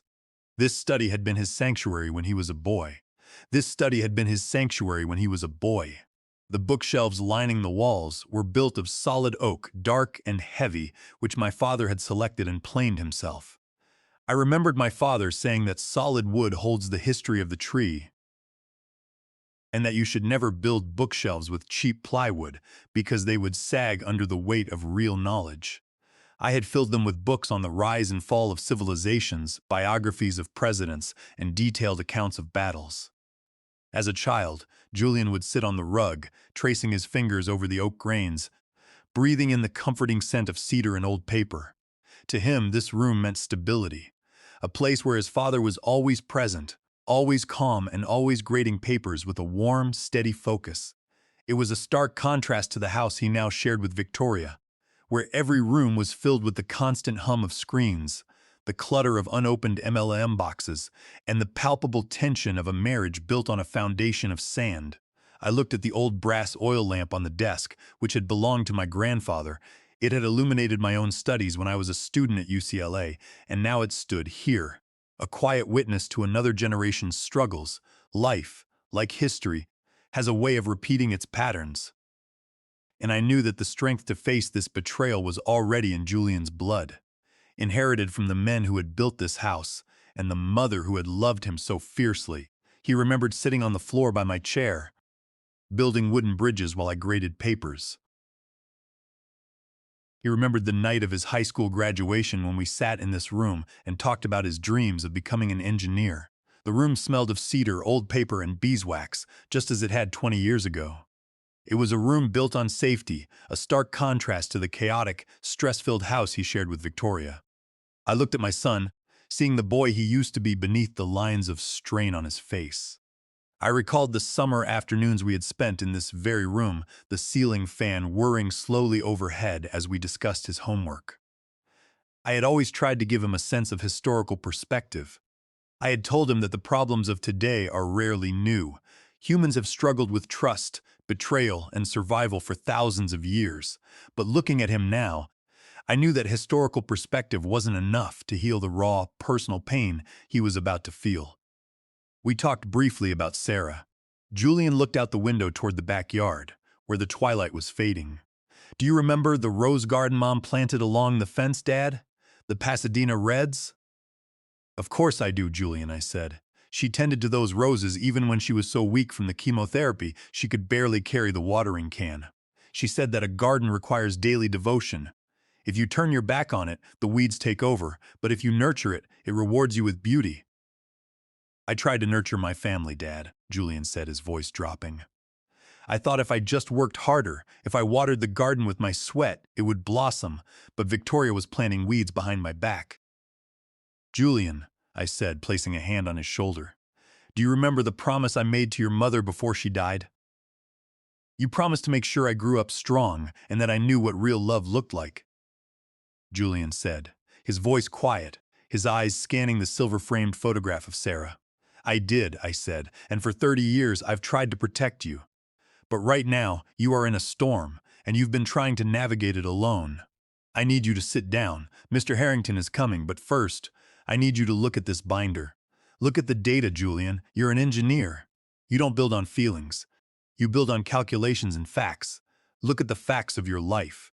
I turned the first page, showing the bank statements. "These are 3 credit cards opened in your name, Julian. The applications were submitted online using your social security number and employer details. The outstanding balance is $32,000. Did you authorize these?" Julian stared at the papers, his brow furrowing. "No, I have one credit card. We use it for emergencies. I didn't open these. This must be a mistake, a bank error." "It's not a bank error, Julian," I said, turning the page. "This is a copy of a home equity line of credit application on your townhouse. It was approved 3 months ago. $50,000 was withdrawn. Look at the signature page." Julian leaned forward, his eyes widening as he stared at the cursive script. He touched the paper with a trembling finger. That looks like my signature, but I didn't sign this. I've never even discussed a HELOC with the bank. We were trying to pay off the mortgage." "California Penal Code Section 470, I said. 4. "Victoria signed your name, Julian. She used her access to your personal documents to forge your signature on a federal loan application. The $50,000 was transferred to a private account in her name only." Julian's face went completely white. He looked as if he couldn't breathe. No, Victoria wouldn't do that. She loves our home. She wouldn't risk our mortgage." "Julian, think about it," I said gently. "How does the mail get handled at your house?" Julian swallowed hard, his eyes blank as he looked back. "Victoria, she always gets the mail. She told me she liked handling the bills so I wouldn't have to worry after a long day of work. And there were times she brought me papers to sign in a hurry. She'd say, 'Julian, I need you to sign this permission slip for Leo's school field trip.' Or, 'Julian, this is just an insurance update for the car.' I was always so tired, Dad. I'd just come home from a 12-hour shift, and I would sign whatever she put in front of me without reading it. I trusted her." "In fact," Julian continued, his voice shaking as the pieces of the puzzle began to fall into place, I remember last October, she asked me to look at her laptop camera for a free credit audit she was running. She said it was just a security verification for a wellness seminar registration. And again in February and May, she must have been using my face for facial recognition verification on those loan applications. She spent the money on luxury shopping and transferred it to Bradley's investment firm. And whenever I asked about our savings, she would get furious. She'd say I was being financial illiterate and paranoid, that she was managing our future and that I didn't understand how modern investments worked. She made me feel like I was the one failing the family, that my engineering salary was too small, and that she had to do all these businesses to keep us afloat. I let her handle it because I thought she was trying to help us. She was gaslighting you, son. She had set up a paperless billing system tied to a secret email account that she checked only on her phone. She had even blocked the bank's phone numbers on Julian's cell phone to prevent any automated fraud alerts from getting through. When Julian did occasionally notice a charge that seemed unfamiliar, she would launch into a defensive rage. Accusing him of being controlling and untrustworthy, she would say, "I'm trying to build a business that will support our children, Julian, and you're questioning a $200 charge for a dinner? You have no ambition, and you want to drag me down to your father's level." Julian, exhausted from working 12-hour shifts at the construction site, would apologize and back down, feeling guilty for doubting her. He believed he was the one failing the family, while she was systematically stripping him of his financial security. The cards were used to purchase designer bags at Gucci, luxury spa packages in Aspen, and weekend stays at boutique hotels in Laguna Beach, all while Julian was eating sandwiches at his desk to save money, Evelyn said. She was hiding the default notices and using your exhaustion to cover her tracks. Mr. Harrington's audit shows that she maxed out those credit cards at luxury boutiques, spas, and high-end restaurants in Beverly Hills and Newport Beach, often on days when you were working double shifts. She didn't just risk your mortgage. "Son," I said, my heart breaking as I delivered the next blow. "She targeted your grandmother, Eleanor's Care Trust." I turned to the next section of the binder. As you know, Eleanor has been in the Glendale Assisted Living Facility. Victoria was added as a co-signatory to that account last year to help pay the monthly invoices. Over the past 12 months, Victoria has made 6 unauthorized cash withdrawals, totaling $25,000. She drained the Care Trust. The Glendale facility sent a notice of default last week. They are preparing to evict Eleanor by the end of the month. "My grandmother?" Julian's voice cracked. A single tear escaped his eye and ran down his cheek. He remembered how Eleanor had cared for him when he was a boy, making him hot cocoa when he got home from school, and helping him study for his spelling bees. He remembered how she held him when his mother Sarah died, whispering that everything would be okay. "She stole from my grandmother? She's 82. She has dementia. How could anyone do that? She's a helpless old woman who doesn't even know what day it is. She thinks I'm still 10 years old half the time. To steal her care money, that's not just illegal, it's evil." My grandmother Eleanor spent 30 years working at a sewing factory in Los Angeles, her fingers permanently scarred by needle pricks, all to help pay for my first childhood bicycle and my school supplies. She lived on bread and tea so she could save a small trust for my education.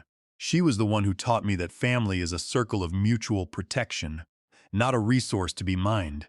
For Victoria to look at that helpless, sweet old woman and see nothing but a bank account to drain, it makes me physically sick. As an engineer, Dad, I spend my days designing bridge abutments and retaining walls.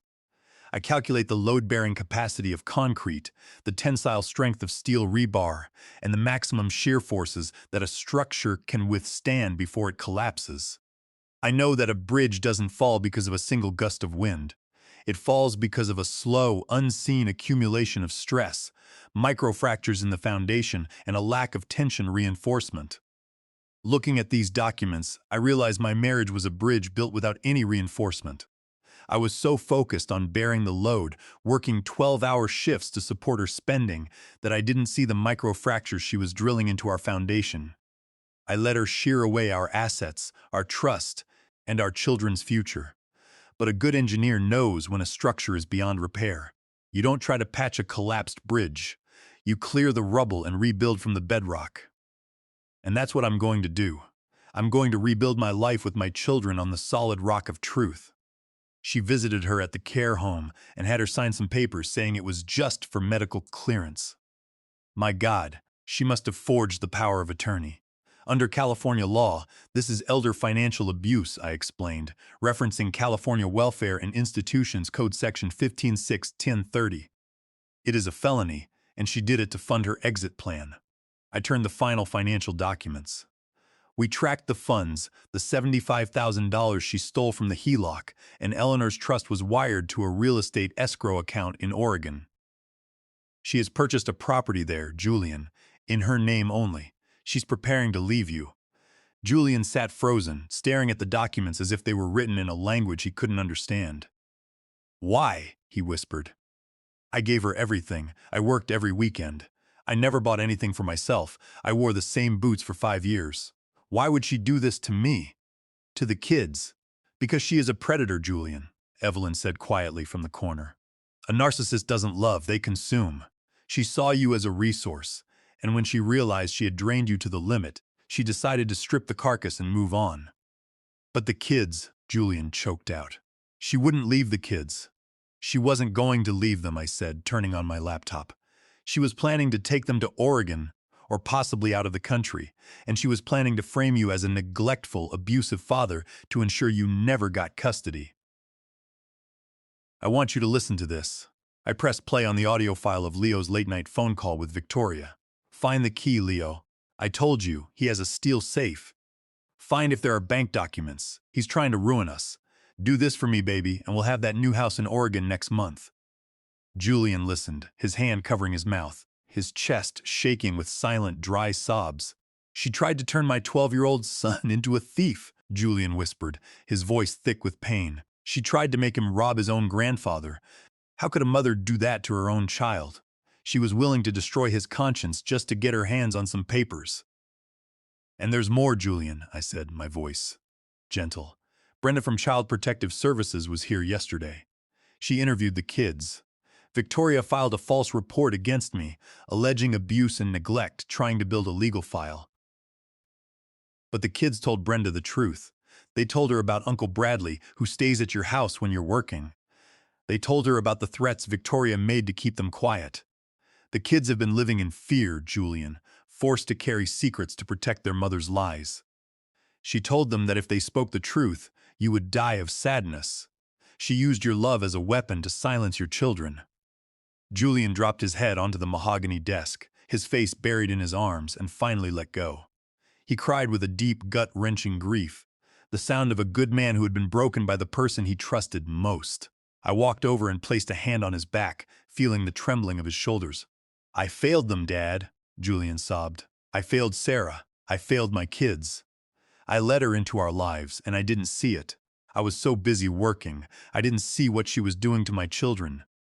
I thought if I just worked harder, if I earned more, she would be happy and the kids would have everything. I didn't see the poison. No, Julian, I said firmly. You didn't fail. You worked to provide. You trusted because you are a good man who believes in honesty. The failure is hers, but now the time for weeping is over. The time for defense has begun. We have the data, we have the law, and we have the truth. At that moment, the door to the study opened slightly. Leo, Mia, and Toby were standing in the doorway. They had heard their father crying. Leo was the first to walk in. He didn't look sullen or angry anymore.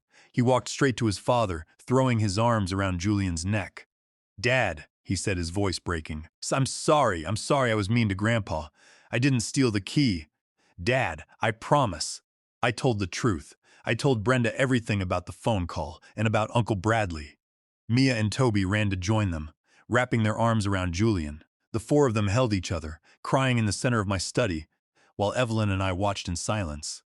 I love you guys, Julian whispered, kissing his children's heads. I'm so sorry. I'm going to make this right, I promise. We are going to be okay. We like it here, Dad, Mia sobbed. Grandpa made us pancakes, and he showed us his safe. He has savings books for our college. Mom said he was a loser, but he's not. He's nice. And Evelyn is nice, too. We don't want to go to Oregon. We want to stay with you and Grandpa. Julian looked at his children, then at me, a profound look of determination replacing the exhaustion in his eyes. He sat up, wiping his face, and pulled his children close. "You're going to stay with me. Nobody is taking you away. I promise." Mr. Harrington arrived 20 minutes later, carrying a briefcase filled with legal documents. He was a tall, distinguished man with silver hair and a calm, commanding presence. He sat with Julian and me at the table.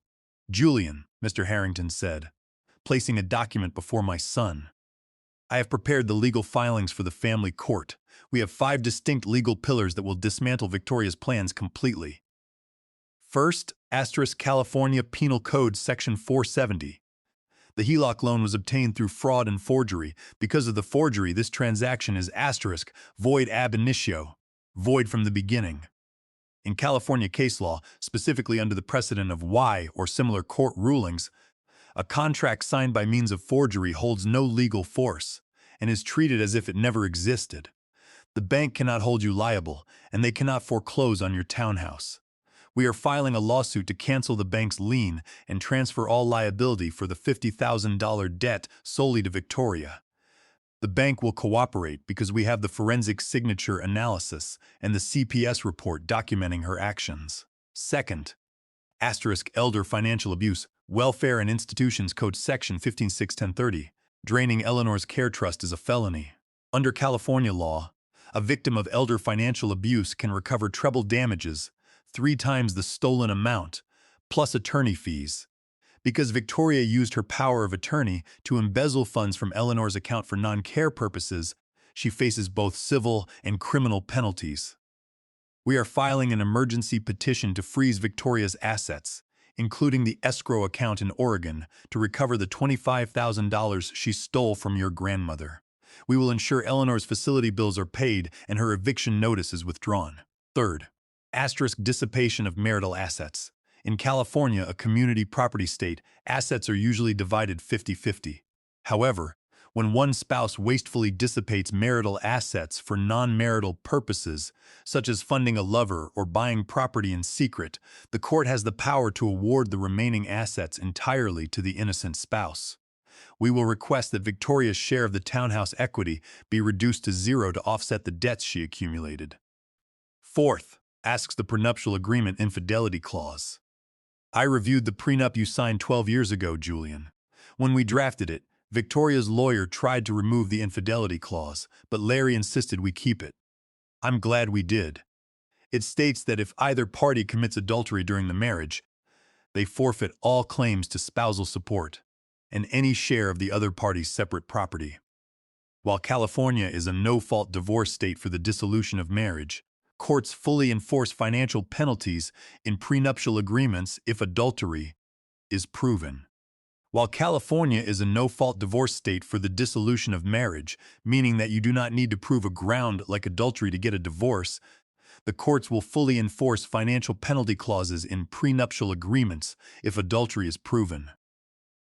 The California Family Code allows couples to define their property rights in a prenuptial agreement, including provisions that penalize a party for infidelity by reducing or eliminating spousal support.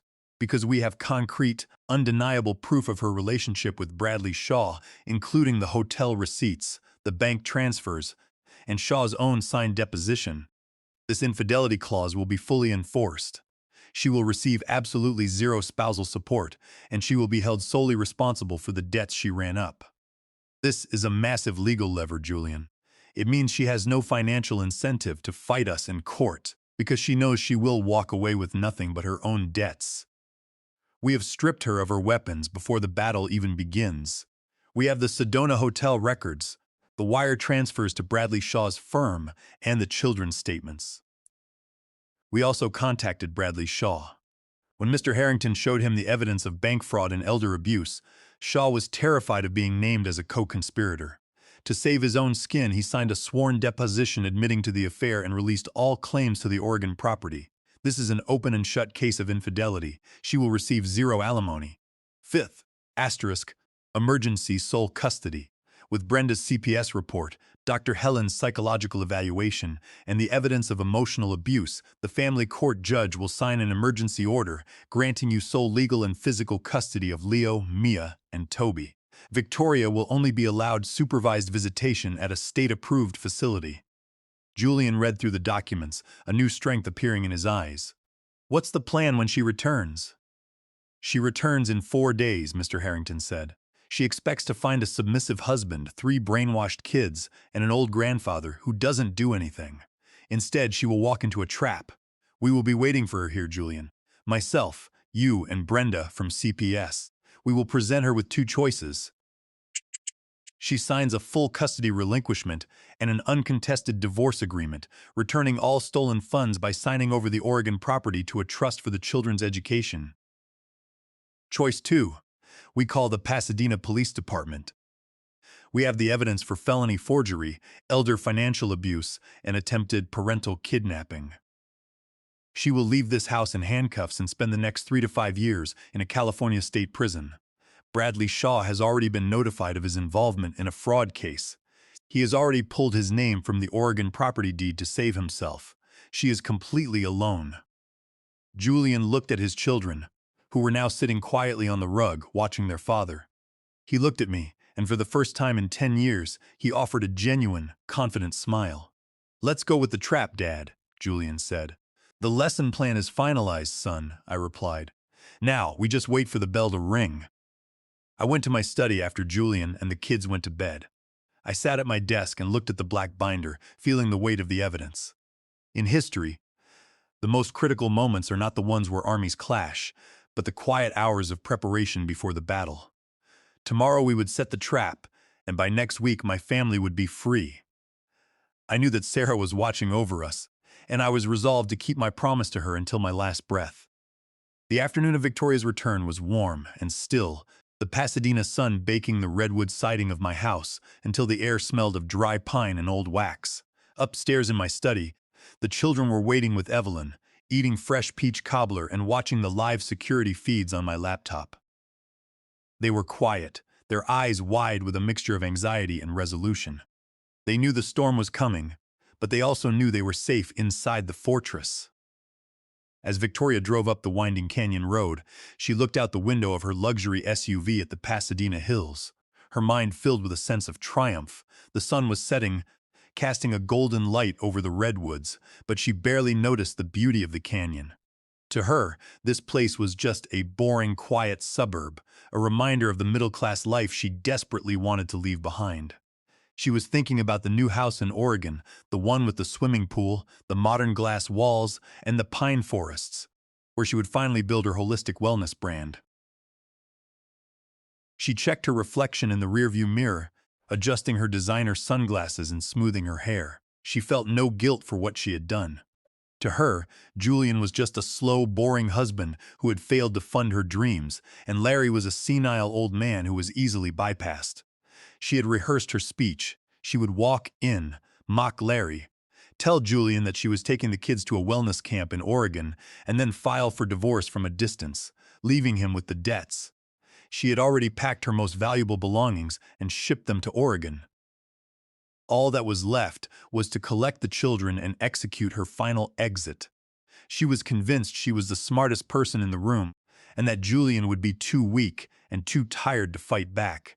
She was thinking about the new house in Oregon, the one with the swimming pool and the pine forests, where she would finally build her holistic wellness brand.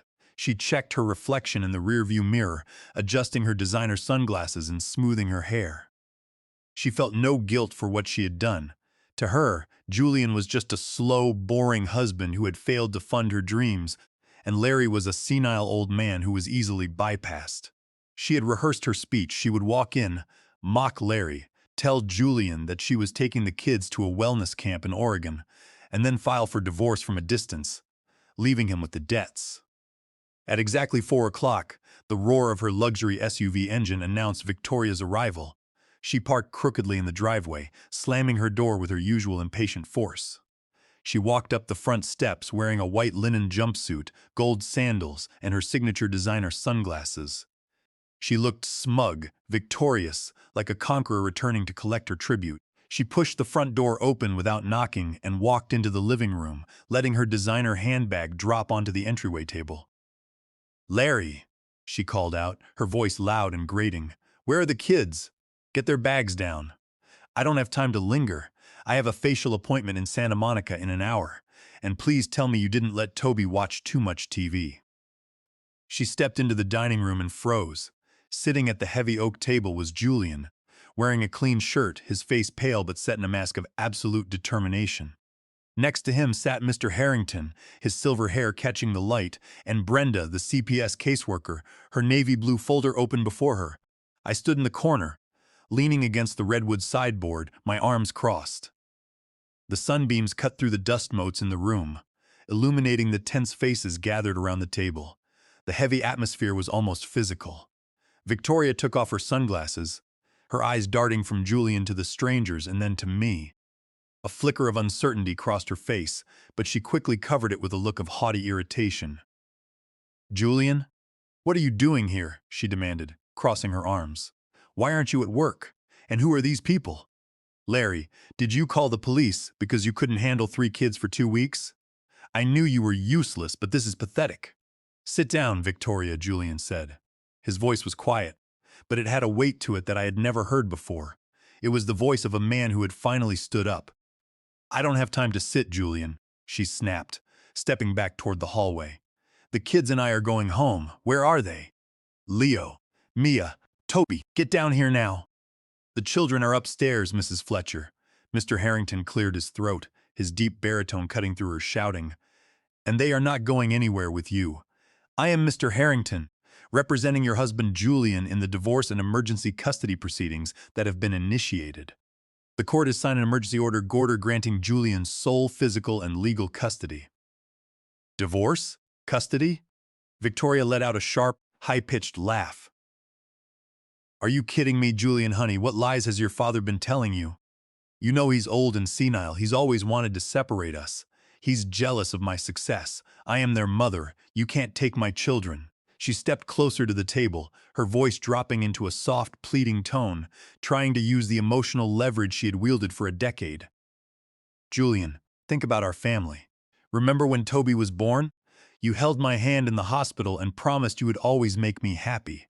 You promised you wouldn't let your father's old-fashioned ideas interfere with our lives. This is all Larry's doing.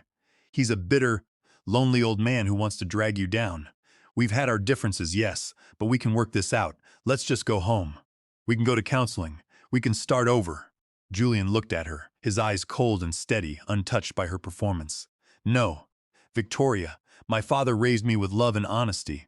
You raised our kids with lies, and you tried to turn my oldest son into a thief. I've seen the credit cards. I've seen the forged HELOC. I've seen the bank statements from my grandmother Eleanor's trust. I know about Bradley Shaw. I know about the house in Oregon. The data is clear, Victoria. There is no marriage left to save."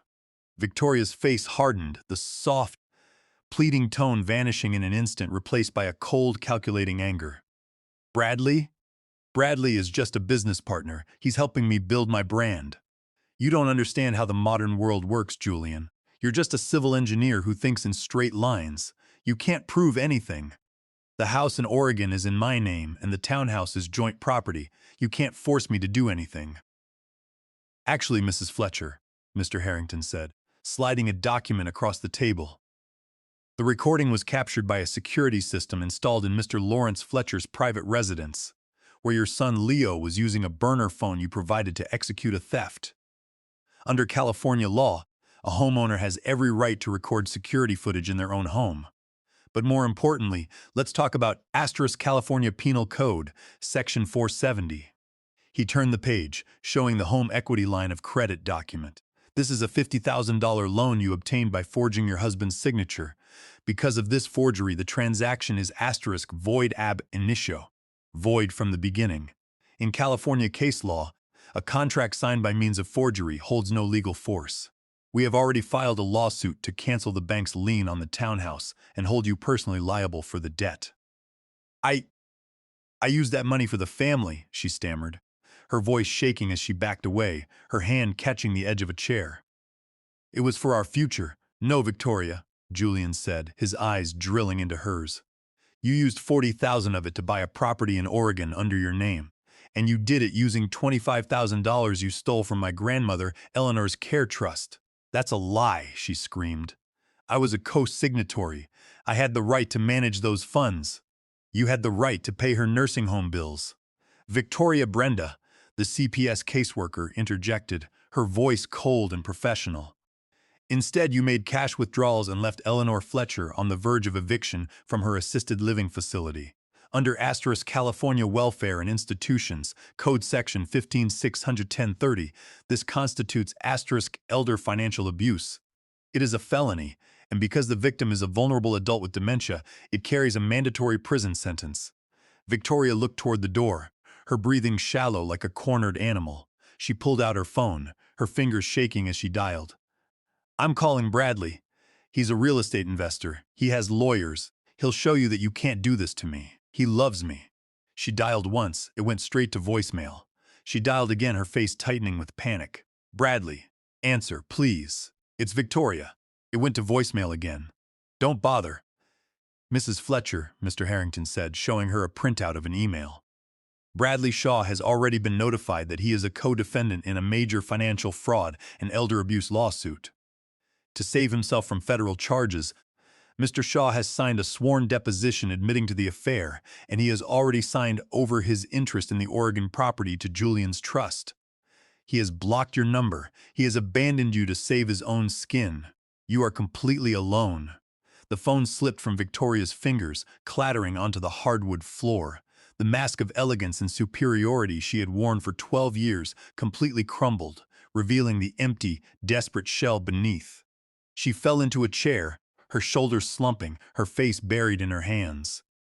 You're going to put me in jail, she whispered, her voice cracked and dry. You're going to take my children and put me in a cell. That is entirely up to you, Victoria, Julian said, sliding a thick blue folder toward her. You have two options. Option 1, you sign these papers right now. It is an uncontested divorce agreement. You waive all claims to spousal support. You agree to a full relinquishment of physical and legal custody of Leo, Mia, and Toby under California Family Code Section 3010, and you sign over the title of the Oregon property to a trust for the children's college education. In exchange, I will not press criminal charges for forgery or elder financial abuse. You will leave this house, and you will not contact my children again, except through supervised visits at a state-designated facility. Option 2 is that Brenda submits her report of child exploitation and emotional abuse. I file the police report for the forged HELOC and the theft of Eleanor's trust, and you leave this house in handcuffs. The police are waiting outside. Mr. Harrington estimates you will spend between 3 to 5 years in the Central California Women's Facility in Chowchilla. Which will it be? Victoria stared at the blue folder. She looked at Julian, then at Mr. Harrington, and finally at me. For a moment I saw the raw, ugly narcissism flare up in her eyes. She wanted to fight. She wanted to burn everything down. But she was a coward at heart. Narcissists only fight when they think they can win. When faced with absolute defeat, they fold. Mr. Harrington guided her through each document. Sign here, Mrs. Fletcher, to release the property title.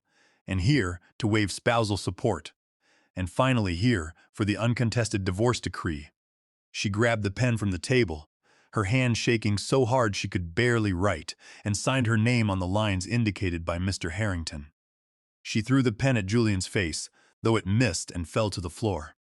I hope you're happy, you old bastard, she hissed at me, her voice trembling with hatred.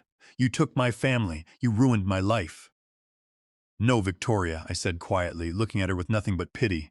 You ruined your own life. You sowed lies, greed, and cruelty, and now you are harvesting the crops. I just protected the people I love. She grabbed her designer bag, not looking at anyone, and marched out the front door. As she crossed the porch, she looked up. Leo, Mia, and Toby were standing at the top of the stairs, holding on to the wooden banister. They watched her walk away, their faces calm, their eyes clear. Toby looked down at her through the railing. Goodbye, Mom, Toby said. Grandpa was right. Family doesn't lie. Victoria didn't answer. She ran to her SUV, threw the engine into reverse, and sped out of the driveway, disappearing down the street. The silence that followed her departure was clean, fresh, and permanent. Julian walked to the stairs and opened his arms. The 3 children ran down, throwing themselves into his embrace. The 4 of them held each other, weeping with a relief that had been 10 years in the making. I walked into the kitchen and began to prepare a pot of chamomile tea, feeling the warm, solid wood of my father's house around us. The war was over, the classroom was empty, and the school bell had finally rung. 6 months later, the Pasadena Craftsman House was filled with a different kind of energy. The dark canyon shadows were gone, replaced by the bright, warm light of a Saturday morning in December. The dining room where Victoria had once stood screaming had been transformed. The heavy oak table was covered in jars of paint, drawing paper, wood carvings, and old historical maps. 8 neighborhood children were sitting around it, laughing and chatting as they worked on making historical dioramas of the Battle of Yorktown.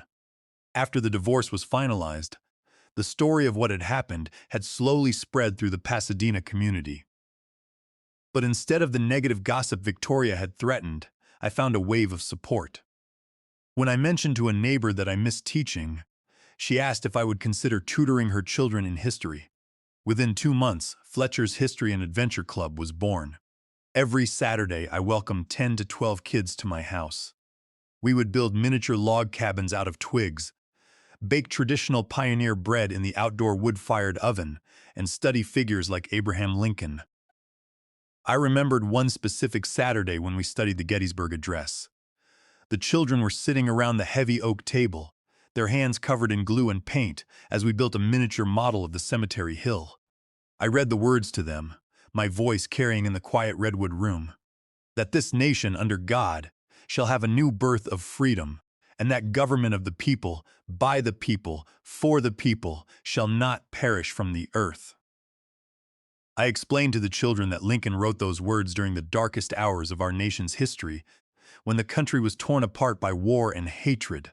He was reminding the people that the sacrifices of the soldiers were not in vain, and that out of the ashes of conflict a new, stronger, and more honest nation could be born. I told them that a new birth of freedom means having a second chance to build things right, on a foundation of truth, respect, and mutual support. It means learning from the mistakes of the past and choosing to build a future based on love rather than lies. As I looked at Leo and Mia helping the younger kids assemble their models, and little Toby painting a tiny American flag, I knew that our family had experienced its own new birth of freedom. We had faced our winter, we had stood together, and now we were building a new life on a solid foundation. I explained to them that a new birth of freedom means having a second chance to build things right, on a foundation of truth and respect.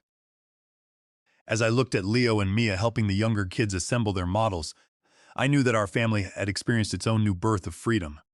Dad, Julian came into the dining room, carrying a tray of warm gingerbread cookies and apple cider. He had changed completely. The thin, exhausted man who had collapsed in my study 6 months ago was gone. Julian had gained healthy weight, his eyes were bright, and he smiled easily. The family court had finalized the custody agreement, and Victoria had declared bankruptcy after being sued by the banks for her credit card debts. She was currently living in a small apartment in Bakersfield, working as an hourly caregiver for seniors. "The gingerbread cookies are fresh out of the oven," Julian announced, setting the tray down. The kids immediately descended on it like a flock of hungry birds. Julian had recently been promoted to production manager at his firm, a position that came with a significant raise. He had already paid off 2 of the credit cards Victoria had opened in his name, and the lawsuit Mr. Harrington filed had successfully canceled the bank's lien on the townhouse. Eleanor's trust had been restored with the funds recovered from the Oregon escrow account, and she was safe and happy in her assisted living home. "Grandpa Larry, look at my General Washington." Toby, now 7, showed me a painted wooden figure he had carved with my help. He had painted the coat a bright, proud blue. "That's magnificent, Toby," I said, patting his head. "Washington would be proud of that uniform." Leo, now 12, walked over from the corner of the room where my old piano stood. The piano was a beautiful upright mahogany Baldwin that Sarah had bought with her first schoolteacher salary back in 1980. For years it had sat silent, a quiet monument to her memory. But over the last 6 months, Leo had taken to it with a quiet, passionate dedication. He practiced every afternoon, his fingers moving over the keys with a focus that reminded me of Julian's engineering precision. Today he sat down on the bench, adjusted his posture, and began to play Bach's Minuet in G. The notes were clean and bright, followed by the gentle, rolling melody of Beethoven's Für Elise. He played with a deep, emotional sensitivity that left us all silent. As the final notes faded into the redwood rafters, he looked over at the framed photo of Sarah on the mantelpiece and smiled. He told me he was learning a new piece, a Chopin nocturne, which he wanted to dedicate to his late grandmother. The piano was no longer a silent monument. It was a living voice of healing in our house. And Mia, 10, was sitting next to her father, showing him her middle school volleyball schedule. She was the starting setter for the Pasadena Ravens, her face bright with a confidence that had nothing to do with social media likes or expensive outfits. Every Tuesday and Thursday evening, Julian and I would sit on the metal bleachers in the school gymnasium, cheering loudly as she set the ball for her teammates. She had learned to coordinate with her team, to trust the girls next to her, and to understand that a victory is built together. Whenever she made a clean set, she would look over at the bleachers, see her father and grandfather cheering, and flash a brilliant, genuine smile. She didn't need a filter to look beautiful anymore. The joy of achievement was all the light she needed. Toby, now 7, had discovered a love for wood carving. Under my strict supervision, he had learned how to use a small whittling knife safely, shaving tiny curls of pine and cedar onto the porch floor. He spent hours carving small wooden boats and glider planes, his movements careful and focused. Last weekend, we went down to the canyon stream and floated a little pine boat he had carved himself. He watched it drift over the stones, clapping his hands with a pure, unburdened joy. He was no longer the whiny, screen-addicted child who had arrived 6 months ago. He was a boy who found wonder in the physical world and took pride in the things he made with his own hands. He sat down on the bench and began to play a soft, classical melody, Bach's Minuet in G, followed by the gentle rolling notes of Beethoven's Für Elise. The music filled the warm redwood room, creating a sense of peace that we had never known before. He had spent the last 6 months taking lessons, and he had a natural talent for it. He sat down on the bench and began to play a soft classical melody, Bach's Minuet in G, followed by the gentle rolling notes of Beethoven's Für Elise. The music filled the warm redwood room, creating a sense of peace that we had never known before. Mia, 10, was sitting next to her father, showing him her middle school volleyball schedule. She was the starting setter for the team, her face bright with a confidence that had nothing to do with social media likes. Every Tuesday and Thursday evening, Julian and I would sit on the metal bleachers in the school gymnasium, cheering loudly as she set the ball for her teammates. She would look over at us and smile, her eyes shining. After the neighborhood kids had left, my family gathered around the dining table for our traditional Saturday dinner. Julian had cooked a beautiful roast beef, and the 3 grandchildren set the table without a single complaint. During dessert, Leo stood up, tapping his water glass with a spoon. "I have something to read," he said, pulling a piece of paper from his pocket. "It's for the school essay contest. The topic was my hero." He cleared his throat, looking at me with a proud, clear gaze. "My hero doesn't wear a cape or fly through the air," Leo read, his voice steady. "My hero is 58 years old. He has wrinkled hands from decades of writing on blackboards, and he lives in an old wooden craftsman house in Pasadena. My hero is my grandpa Larry. He saved my dad, my sister, my brother, and me from a life built on lies. He taught us that true strength isn't about having a shiny SUV or a house with a pool. It's about honesty, boundaries, and being there for each other when the storm rolls in. He showed us that a real family doesn't leave anyone behind. My grandpa Larry is a retired teacher, but he gave us the most important lesson of our lives, how to love each other with the truth."